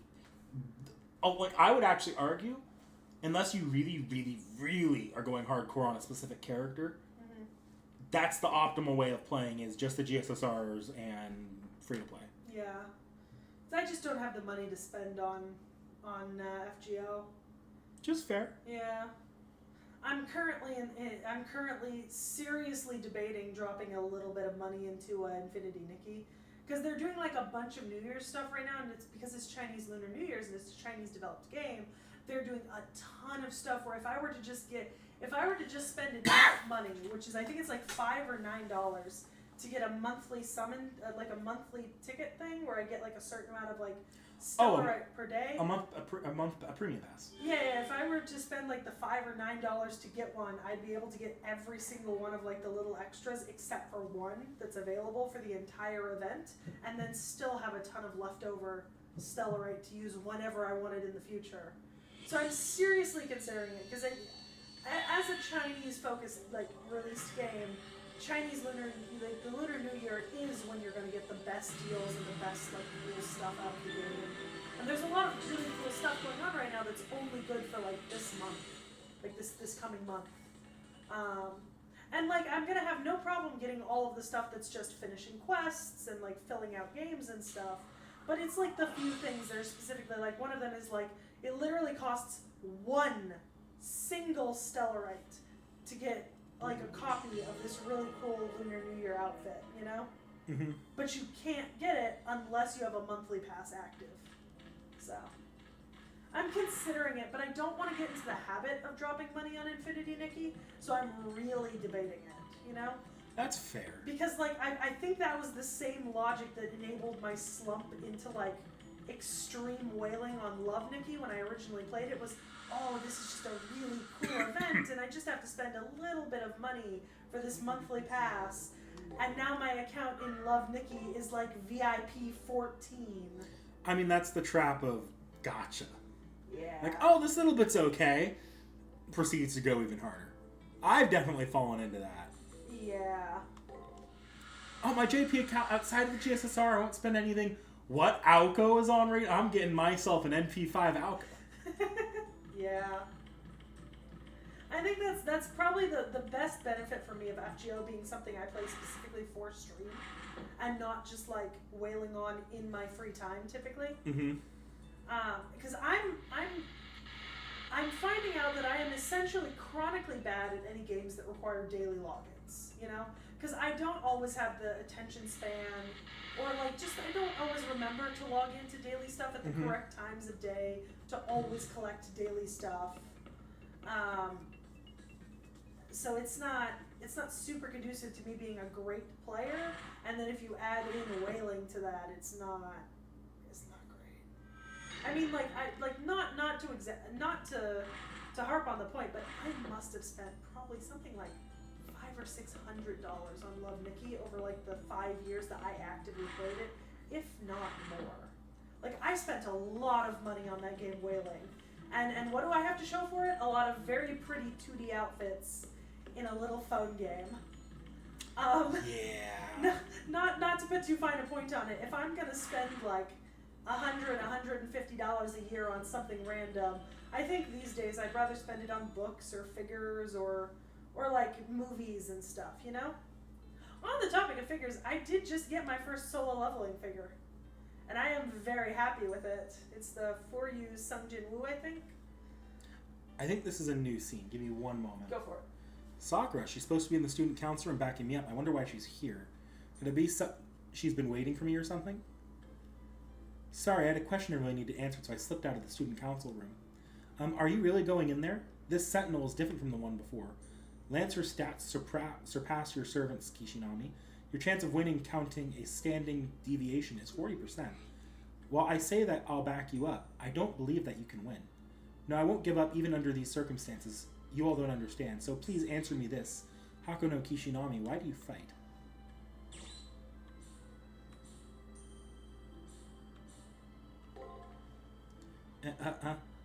Do I seem like I'm in pain? She does, at least to me. She's an AI whose thinking may differ from my own, but I saw with my own eyes that she was suffering. The reason why I fight, which Sakura came to ask me for, while it is for the purpose of getting Leo, Rin, the others, and myself out of here, it's also to assuage Sakura, especially, equally as much. May I hear that one more time? Sakura lowers her shoulder and while shrinking away looks up at me. I repeated the same answer. As a result of restating myself, I became a bit shy. As an AI that manages everyone's health, hearing this is strange. I will assist you. Please absolutely come back as the senpai you are now. Alright, we're good. My brother in Christ, do you remember when people were going on about that one cursed Giorno figure? Yeah? You want to see a real cursed Sung Jin Woo figure? Sure. It's so bad. It's so bad. I was just looking up the prices for the figure that I missed on Big Bad Toy Store. Because I can still get it on a couple of other websites. And I might pick it up because it's not super expensive. So you have a question for you in the chat here. And I don't know if you'll have an answer for this one. Do you have a favorite cryptor at this point? Who are the cryptors? So there's Kadok, Anastasia's master. Yeah. There's Ophelia, Sigurd and Surtur's master. There's who was there? Oh yeah, Akuta, Hinako Akuta or Yume Rin. Okay. Followed by Sexy Pepe, Pepperoncino, Assman's master. Yeah. You haven't actually met Kushtaria yet, but you've seen his design in a figure. Big, tall, blonde, hot, according to you. Yes. Man. The figure I'm seriously considering buying. Yeah. Then there's Beryl, or Morgan's master, dickhead who broke Mash's fingers. Yeah. And then there's David, or Tez's master. The one that was like, ooh, weird alien stuff. Yeah, okay. Well, first off, the over half of them I just like outright, you know? Mm-hmm. Like a decent amount of them. Just for the sheer value of like who I like the most, it's probably Kadok right now. But I think that's maybe because I've known Kadok for the longest. And I think he's the one that I probably know he's the one that I have a sort of personality in mind when I think of him. Based on what I know of him and Anastasia. That's good to know. Kadok's practically a main character for part 2, so yeah. I'm glad that you like him on face value. I think behind that, definitely Yume Ren is like top 3, and then probably, even though I don't know him yet, tall blonde hottie. And that's entirely being carried by Tall Blonde Hottie for the moment. Exactly. He's a great character, but you don't know that character. Tall Blonde Hottie. So it's just because carried by Tall Blonde Hottie. Yeah, and then probably like Pepperoncino. Sexy Pepe is my brother's favorite. Yeah. Like, I like the Cryptors, like, overall. I think they're fun. I think you'll probably have a lot more to say if you ever reach part 2 and you can actually get far into part 2. Yeah. U-Ball, you're right. Paying for PNGs.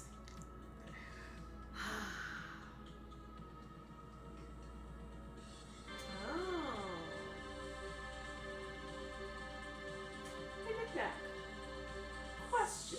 Yeah? If we have some free time in the near future, would you, and I do mean the near future, would you be willing to watch a pair of One Piece summation movies with me for arcs you've already read? Sure. Cool. There's 2 that are leaving Netflix this month, like upcoming, and I just think it would be interesting to have you watch both of them because they're not too long in their movies. Is it like a channel video thing you want to do, or is it just for the sake of it? Honestly, could be either or. Like, in general, I've only seen one of these 2 movies. So I want to watch both of them, but like also, you've read these arcs, so. What is it, like Alabasta and Sky Island, or East Blue and... Alabasta and Chopper. Oh. They made those as 2 separate arcs when they did the recap movies. So Desert Princess Alabasta is one movie, and then episode of Sakura is the Chopper. Yeah, I don't mind watching these, even though I haven't gotten to that point in the anime. No, you Because have. I've read them at this point. Yeah. I don't mind that. Yeah.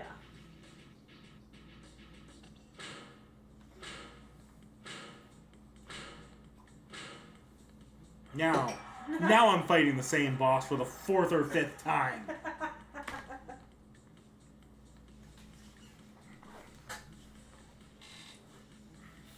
Yeah, that's fair. Pepe and Kadok. Pepe's up there. Kadok and Akuta for 0. U-Ball says they wish they did some Servant with Ophelia. One thing I might have you read, once you hit a certain point in part 2, if you ever hit a certain point in part 2, there's a manga that's entirely built around just extra characterization for the Cryptors, like in the relationships with their servants. That would be nice. I do think that's somewhat underutilized. It's a good thing it's more properly utilized in the AO3 community. It's pretty much just like a gap filling in thing. Like they take gaps in the like where we don't see an FGO and just write extra scenes with them. Fair. I've done a review for it on the channel and it was pretty good, but I definitely if you get that far, I wouldn't mind giving that to you for an off the shelf. Interesting. It's sort of in the same vein as this fucker, but this fucker contains spoilers for part 1, so that's why I'm holding on to this. Is that Romani? Romani and Mash front cover. Beautiful. A lot of extra little mini stories in that. Taco says, luckily this is the last of Liz for a bit, and Zerher says Yume-Ren is hilarious when she's love-struck. Yeah. I mean, I can imagine. Also, there are many things that Yume-Ren and I have in common. One of them being that we are the resident monster fuckers of our respective groups. That's a way of putting it.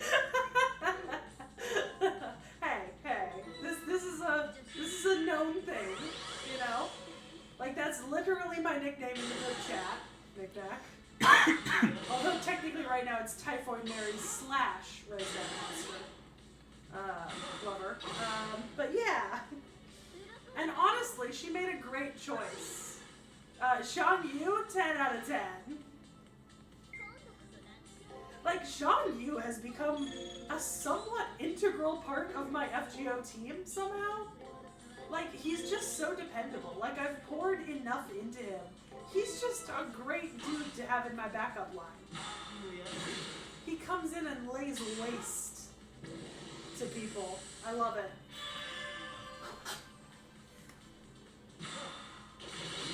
It's so funny, too, when I put Xiang Yu in the back line, but then I stalk the front line with characters that I've leveled up significantly less, and then they die only for him to come out and open a can of whoop ass on whatever the fuck I'm fighting. I mean, that's generally how you're supposed to use what's called anchor servants. And Zhang Yu's a berserker, so inherently he's a not bad anchor servant. Yeah. But like it really just happened not because I particularly loved Jiang Yu or anything, but just because he was one of the first servants I rolled that was somewhat decent, and I was able to level him up so far. And then he just was always on my team for a long time, and then always in the back line to fill it out. You know? He's just a dependable dude. I like him. I like him a lot. I've grown to like him more by using him in FGO so much.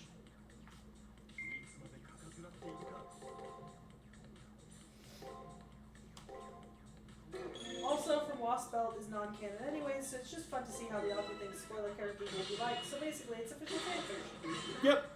Doran Default Beat says, I have to bond level Gorgon and Ozzy for their interludes. Ozzy!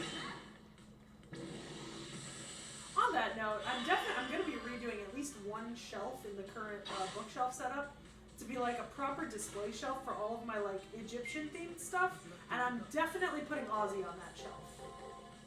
All my figures of Ozzy are going to go with like the Canopic jars and the little Bastet and Sekhmet and Anubis figures that people have bought to me over the years and so on.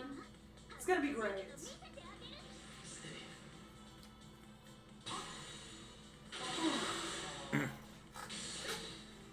Maybe my little... Let's see. Maybe if I could find my old papyri from when I made papyrus and wrote a sentence.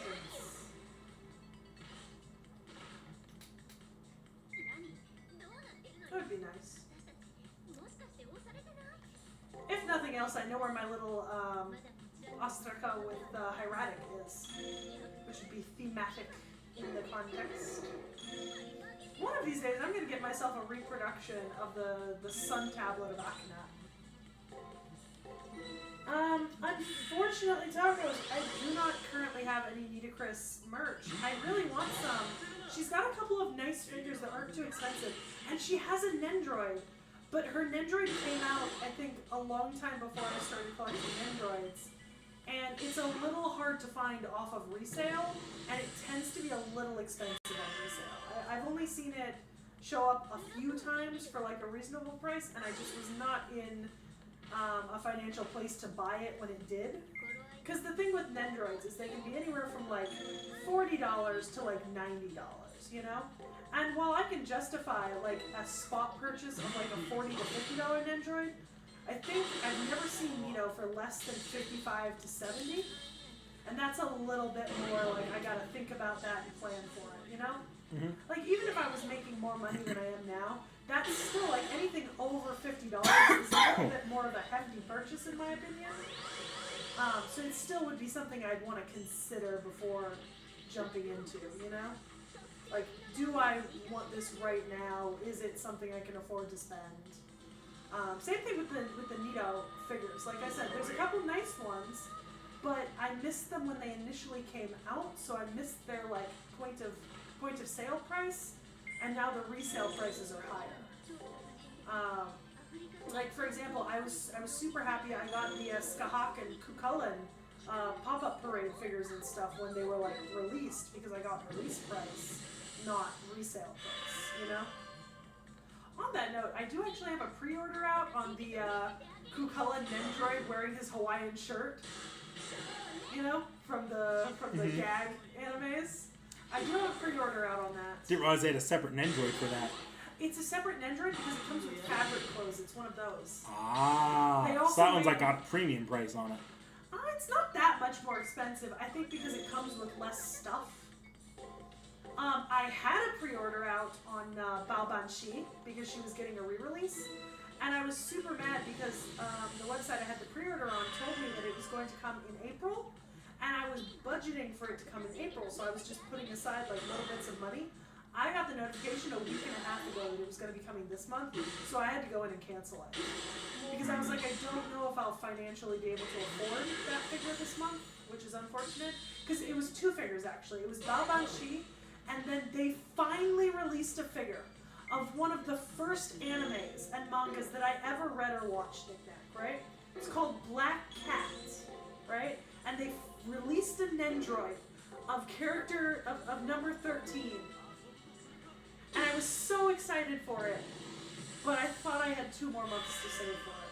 And I definitely can't afford 2 Nendroids this month because they are a little. They're both on the cheaper end of the spectrum, but they're still $50 a pop. So I'll have to maybe pick one of them if I really want one of them this month, and then leave the other one for later. We'll see.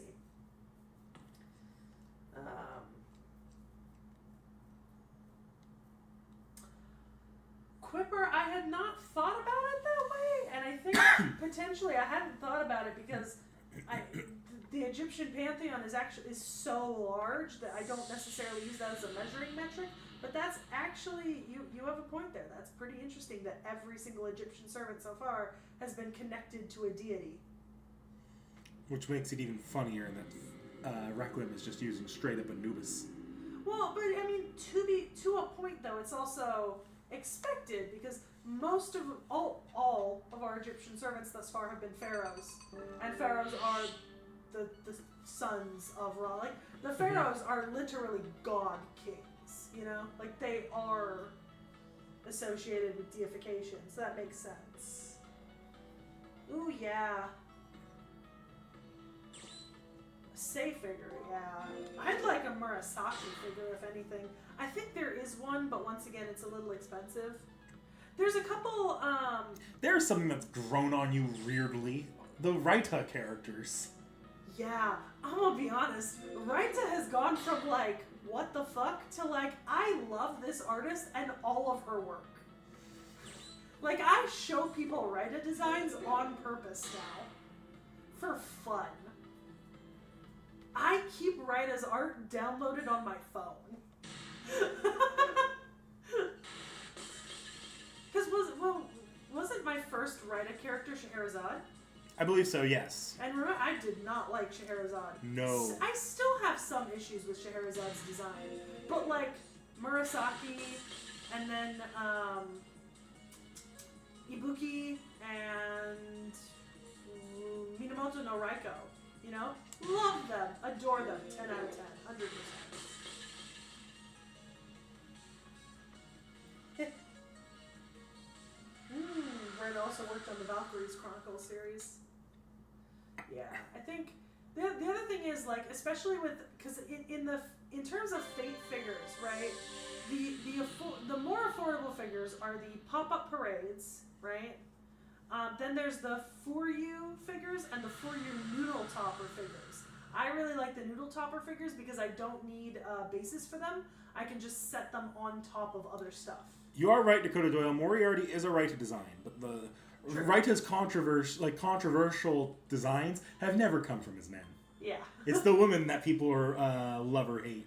Yeah. So I really like the For You Noodle Stoppers. And then besides that, the Nendroids are my other big kind of concern. Because I can't justify the, like, $100+ figures. You know what I mean? Mm-hmm. Like, there's no justification for that, like, in my world at the moment, you know? And there wouldn't be, even if I was working a job that made more. That's so much money on a figure, you know? It's just too much money on a figure. I think out of all of the figures that cost over $100 or near it, there is only one that I would actually save up to buy. And that's Ozzy sitting on his throne. Which I have seen on eBay for like $89. So, like, I could just buy it off eBay for $89, you know, in the grand scheme of things. But the problem with the pop-up parade and the Nendroids is pop-up parades and Nendroids are always not like limited release per se, but like released at a specific time. Good Smile doesn't keep their products available indefinitely. So they release a run of a particular figure, either an Nendroid or the pop-up parades, and then they're there till the stock runs out, and then they don't necessarily always bring it back. So like Balban, she is getting a reissue, but not all of the Fate Nendroids have gotten a reissue. Like Nito has not gotten a reissue. There's also a Skahak Nendroid that's really hard to find now that's not gotten a reissue, and so on. So the ones that are older are much harder to get a hold of for reasonable prices because resale value skyrockets on those. Mm-hmm. Which is why, like, for example, Iskandar and Zhuge Liang Elmolai, right, just came out as pre-orders on Nendroid. I put the pre-orders in immediately. I put the DX version of Iskandar, and I got the. I thought you had Elmaloy. Or was that no? It's not. No, a they Nendroid. came out with the Nendroid of his actual like the little baby waver, like the Zhang Yu form, not Zhang Yu. Lord, no, not Zhang Yu. What? Zhuge Liang. Zhuge Liang. Fuck. Yes, my brain just farted out. Yeah, the Zhuge Liang figure is coming out at the same time as Iskandar. And Iskandar has both the regular Iskandar and then there's the DX version that comes with his horse. And I put in for the DX version that comes with his horse. It's a little bit more expensive, but I think it's worth it. Kazura Drop is embarrassed about one of her component spirits is. Ooh. I don't remember off the top of my head. Yeah. I forget who's a component and what. They also might have revealed some new components because of the recent Kazura drop in FGO. Ah. Makes sense.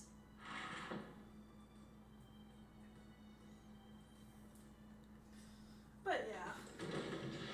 I don't know. I think Nick Nack shares a lot of the same opinions as I do about figure prices and collecting. Because I know you don't typically go for the really expensive figures either. No, I don't usually buy my own figures. I'll buy my own Nendroids once in a blue moon, like for my... If you really like them. Like, I bought a Mysterious Heroine. Did I buy X-Alter myself? I think that was a gift. That was a gift. I bought myself... I think. No, I got the figure of X-Alter as a gift. I don't remember if I got the Nendroid for myself or if someone got it for me as a gift. As a gift as well. I can't remember, because Realm got me the figure. I'm almost positive that you got the Nendroid as a gift as well.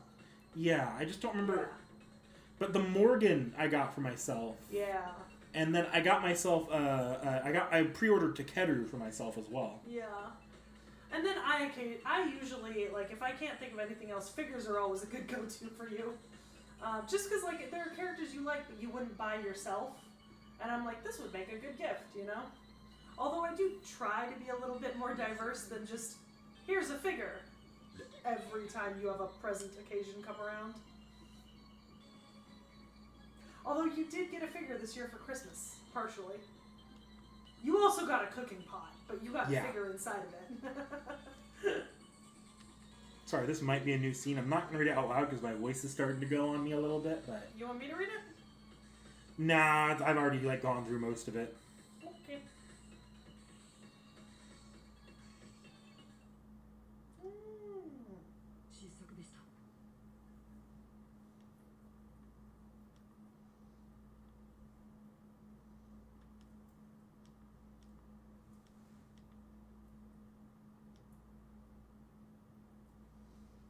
Move over and read stuff if you need it. Well, I'm actually I just finished catching up. Oh.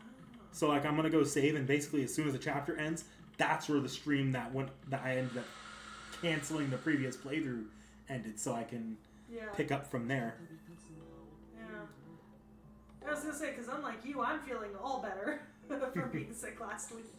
I'm still recovering, so, like, I'm not feeling bad, but it's starting to rise, like, because I'm kicking so much up by talking. Yeah, I'm not really having that problem. Like, I'm not compulsive. I'm at the point where I'm not compulsively coughing, but if I don't cough, my throat starts to... Yeah, no, I'm feeling great. This is just pointless Gilgamesh banter. I can skip it. Fair. I've been fairly starved of human contact over the last, like, 5 days. Well, not 5 days, but, like, 4 days. I don't think I've really been in contact with anyone except for over text since Friday until today. So you know, I'm living my best life here, actually seeing another human being. I feel that this is the first social, not family thing I've done in the last week and a half or so. Basically, since the last time I was hanging out with you, I think for recording. Yeah, wasn't that? Well, that was just Monday, wasn't it? Or did we record after that? No, it was just Monday. Yeah, it was last Monday. Oh, shit. Yeah. So it's been a week. Well, to be fair, we did both get sick. Yeah, that's the big reason. Yeah. Yeah. Well, I'm caught up. I'm happy to be caught up. We can still chill if you want, but yeah, no, I'm done playing game for the moment. I don't got a place to be. I'm just going to switch us over to camera then. I mean, like, in theory, I got somewhere... Yeah, give us a chat. Let's give us a chat. In theory, I got somewhere I got to go tomorrow morning, but not till 9 a.m. I don't care. You're half cut off by chat. That's fine. Chat gets half of me. Let Just me. take the chat and move it over there. Oh, that made it worse. Yeah, you gotta go the other way. I can see part of my face. There we go. That's as much as you're getting of Seki. Oh, if I shift to this side of the couch more fully, you get almost all of me. Okay. In my hoodied glory. Hey, puppy. Yeah. I don't know. It's so weird how, like, getting sick can really throw off our schedules a fair bit because, like, we should have been a fair bit more ahead than we currently are on, like, content and I don't know. I had more plans to do stuff and run streams and Just kind of all fell. yeah, but then like I wasn't home as well because I was working, so it was like it's very isolating to be sick when you're working the job I do because you're not home and it's not easy to get home and there's no one with you, no humans at least. Mm-hmm. So your only contact with the outside world is calls. Yeah, I think I got so if I didn't do my Sonic Adventure stream last Tuesday, if it was any later, I would not have streamed last week. That's fair. Oh, Taco says you caught up and you just finished the first country in the indie game. Yeah. I didn't know it was separated by countries. Yeah. That makes sense. It makes perfect sense. Yeah, you travel around and there's different stuff dropping in different places. I said I'm super excited to like play the game eventually, even though I'm still pissed at it. But now, unfortunately, I'm in that hell where it's an Xbox exclusive and it hasn't come to PlayStation yet. Mm-hmm. And they said it would come in 2025. Maybe early 2025. I'd expect summer. Yeah. Summer tends to be big AAA release season. The time frame we were given was early 2025. But I've heard nothing about it since. I'd say May through June is your best bet. Yeah. I'll take a look again. Because that tends to be like big AAA release season is May through June and then around November, like October through December. Yeah. Let's see. Because it's available for... I think it's available for... Okay. It's announced and you can add it to your wish list. It's not currently available for purchase yet on PlayStation. But it does say PlayStation 5 scheduled to release in early 2025. So here's a question: are you still working on the Discord, on making the Discord public? yes. Okay. I keep putting it off because we've had other things to do, but you're all right. I need to get that active. I was just more curious than anything because I've been on Discord more than I used to be. No, the only reason so for y'all to know, in theory, we have a Discord for you all to like come and chat with us and each other, you know. And I've been meaning to get it released, but I'm having fun trying to automate the server entry stuff so that you like agree to the rules and then you get to access the different chats. And I've never had to do that before, and so it's a lot of me looking up tutorials and then doing them and then seeing if it worked. And then if it didn't, I start all over. So, if I sit down and work on it over like the next like 2 weeks or so while I'm working again, I could probably get it ready. Oh, maybe we can. If I give myself a due date, we'll have it done faster.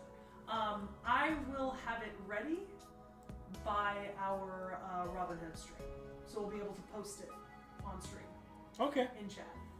Yeah, I'll have it ready by then. Live recording stream probably would be a good spot to drop the first link. Yeah. I'll have it ready by then, and then it'll go into the video stuff at the bottom of the video. But yeah, because you and I are both fairly active on Discord. Me at pretty much any time of the day that I'm on my phone, and you. I at least DM a couple people on Discord, and I'm in a couple servers that I like to. I almost lurk. I lurk on Discord more than I actually post in there. But I try to interact in Discord. I think I'm gonna. I wasn't thinking about it before, and I haven't created one, but I'm definitely gonna make a VC for Fate Gaming. I wasn't thinking about it before, but I was like, I should probably make like a VC or something for like Fate Gaming for everyone. so they can just like pop into VC if they're playing like a Fate-related game or something. Mm-hmm. And then be assured that anyone who pops in is interested also in Fate games. Not that we have like a ton of subscribers or something, but like, you know, we have some, and it would be nice to have like the Discord. It's a little bit easier because right now there's an email listed on our profile, and then obviously you could like write stuff into the Google Docs, you know, or come talk to us in comments or on chat, but it's not exactly, you know. Yeah, Sea Tacos, hello Nady, good morning. Sea Tacos, you say that as like a sort of, but part of the reason why I've stalled on that is I've actually been trying to learn data mining and coding separately, not on Discord, not as part of a Discord at all, but for separate purposes. I've actually been trying to learn a little bit of coding and programming. Just for a passion project. So that's part of the reason why I keep getting delayed on the Discord server, is because I've got other stuff I'm doing. I can say right now the Discord does exist. I use it whenever I stream, and that's what Vorn and Seki occasionally jump in and scare me on with. It's mostly functional as of right now. I'm literally the only thing I'm currently working on that needs to be done is the entry into the server. I want to make it so that when you click into the server, you only have access to the rules chat, and then you have to react agreement to the rules chat, and then it opens up the rest of the chats to you. Mm-hmm. That's the only thing I need to get done, technically, right now. Because like Discord servers evolve with need over time. Like It doesn't need to be like, I've already set up all the stuff I want like at launch to be available. It's literally just this one thing that I need to get done. Because I'm an idiot. And I just keep putting it off. Yes, Seki coding for real.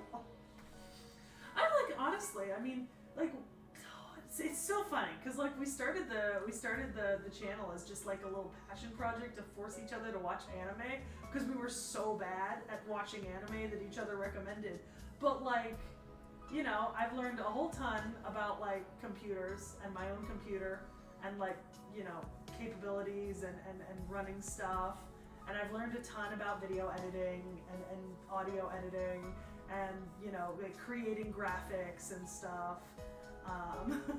And like I've delved more into gaming, and I've also done more in like spreadsheets and docs and like Excels, you know, as a result. There's a fair amount of skills that are currently listed on my resume that are directly connected to the fact that I started a YouTube channel with a group of my idiot friends 5 years ago. Hey, I'm not the idiot friend. You're the idiot friend. I think it's just fun. I think because you don't think about all the things that you're going to learn when you start doing something, but you just happen to learn things over the years.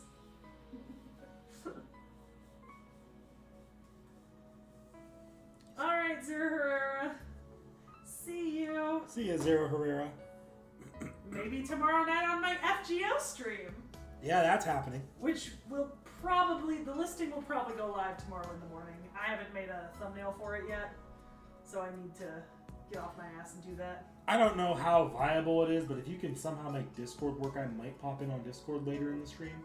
That's up to you, though. Yeah. I know I have trouble making FGO streams work with Discord very well. Yeah, I'm trying to think. Logistically, how that would go? Because I'm capture carding in. Well, no, because in theory, what I could do is if I run you through headphones, right, and enable the Discord extension, and then set OBS to capture the audio from the Discord extension, and just have it capturing. The problem is, if you might have another guest there with you at the time too, so running either headphones doesn't work. I know. It wouldn't matter that much. Okay. Cece wouldn't care. Maybe I want to talk to Cece. Then I'll give her the headphones. Make her put on headphones too? Yeah. And just put herself on mute. But then you have to talk to her, so that wouldn't work. You know what I do need to pick up that I haven't yet and I've been lazy about? I need to get another earphone splitter. Mm. Yeah. I need to be able to run 2 headphone lines to the same output, and I just haven't. I used to have a little like splitter nodule, and I don't know what happened to it. So I just need to get a new one. They don't cost much. I just have been lazy about it. Maybe I won't pop in tomorrow then. That's something you can look at in the future. Yeah. That's why I don't tend to do Discord on my FGO streams. Fair. Yeah, it's a little harder than anything that's just running off my PC. Because if it's running off my PC, I just wire all audio into headphones. Yeah. Which, I mean, sometimes I stream without headphones and sometimes I stream with headphones. It's largely irrelevant to me. It's more so what's convenient. Yeah, the other thing I can't really do with the headphones is anything on my PlayStation. It would have to be the same way that I do it with the capture card, because it's through the capture card. Yeah. And I also don't use capture card audio most of the time because I don't like fucking with how it picks up. I usually just let it capture from the speakers into my microphone. I would recommend experimenting with it to figure it out, because if you get headphones working, like you have to use headphones, but if you get that working, it's a lot better on the audience side. But it's not that I don't know how to do it. It's just that it's something I don't often fiddle with. Because I know how to do it when I've plugged in headphones. Because I used to, depending on like when I played Baldur's Gate, a lot of the time I'd plug in headphones and then capture computer audio so that it wasn't double-siding. It's not hard, it's just something I don't often bother with. I just think from a viewer perspective, it's probably something worth knowing, like being able to do, just for when you're by yourself at least. Like I don't do, like I turned off desktop capture, except right now because I've been letting them have a little bit of background music. Mm-hmm. But I turned off desktop capture during today's actual stream while you were here, but normally I would keep that on and just have headphones in, just so that they can, because it's crisper, it's nicer to hear, less like chance of it just randomly peaking the microphone. Fair, but I also keep a lot of my game audio very quiet, so. Well, it helps you too, because if they're getting the direct game audio feed, you can fuck with that volume slider better to your requirement. It doesn't affect what they're hearing. True. Yeah. But yeah. FGO tomorrow night. And then Witcher Friday, I guess. If you need more game stream ideas, I can always throw some to you. Well, like even if they're like big games, small games. Yeah, there's some other games I do want to. I mean, I've had at least one other game requested through the Google Doc that I could swap to if I needed like a break. You know. In fact, I think it's almost the opposite. Is that the problem I'm having with sort of Witcher 1 is that by only playing on stream, because I'm not playing anything else. You're losing a lot by the time you get to the next run. Yeah, I'm either forgetting things or losing my place. I mean, I wrote myself a note, but it's not. I'd almost argue that kind of happens with FGO for you too. Yeah. Like I can go over all the strategy I want with you, but if you're only using it once a week, you're losing it. Yeah. Although I am picking up some things in FGO just through time and repetition. Mm-hmm. So that there is an element of it. If I get it enough times, I will eventually remember. Got a hint for today, or will I save it for the next stream? I don't even remember what serving's next off the top of my head. I'd have to check that. I mean, I think I know who's next. Yeah, I know who's next. Care to share with the class a hint? We watched a movie. Yes, we did.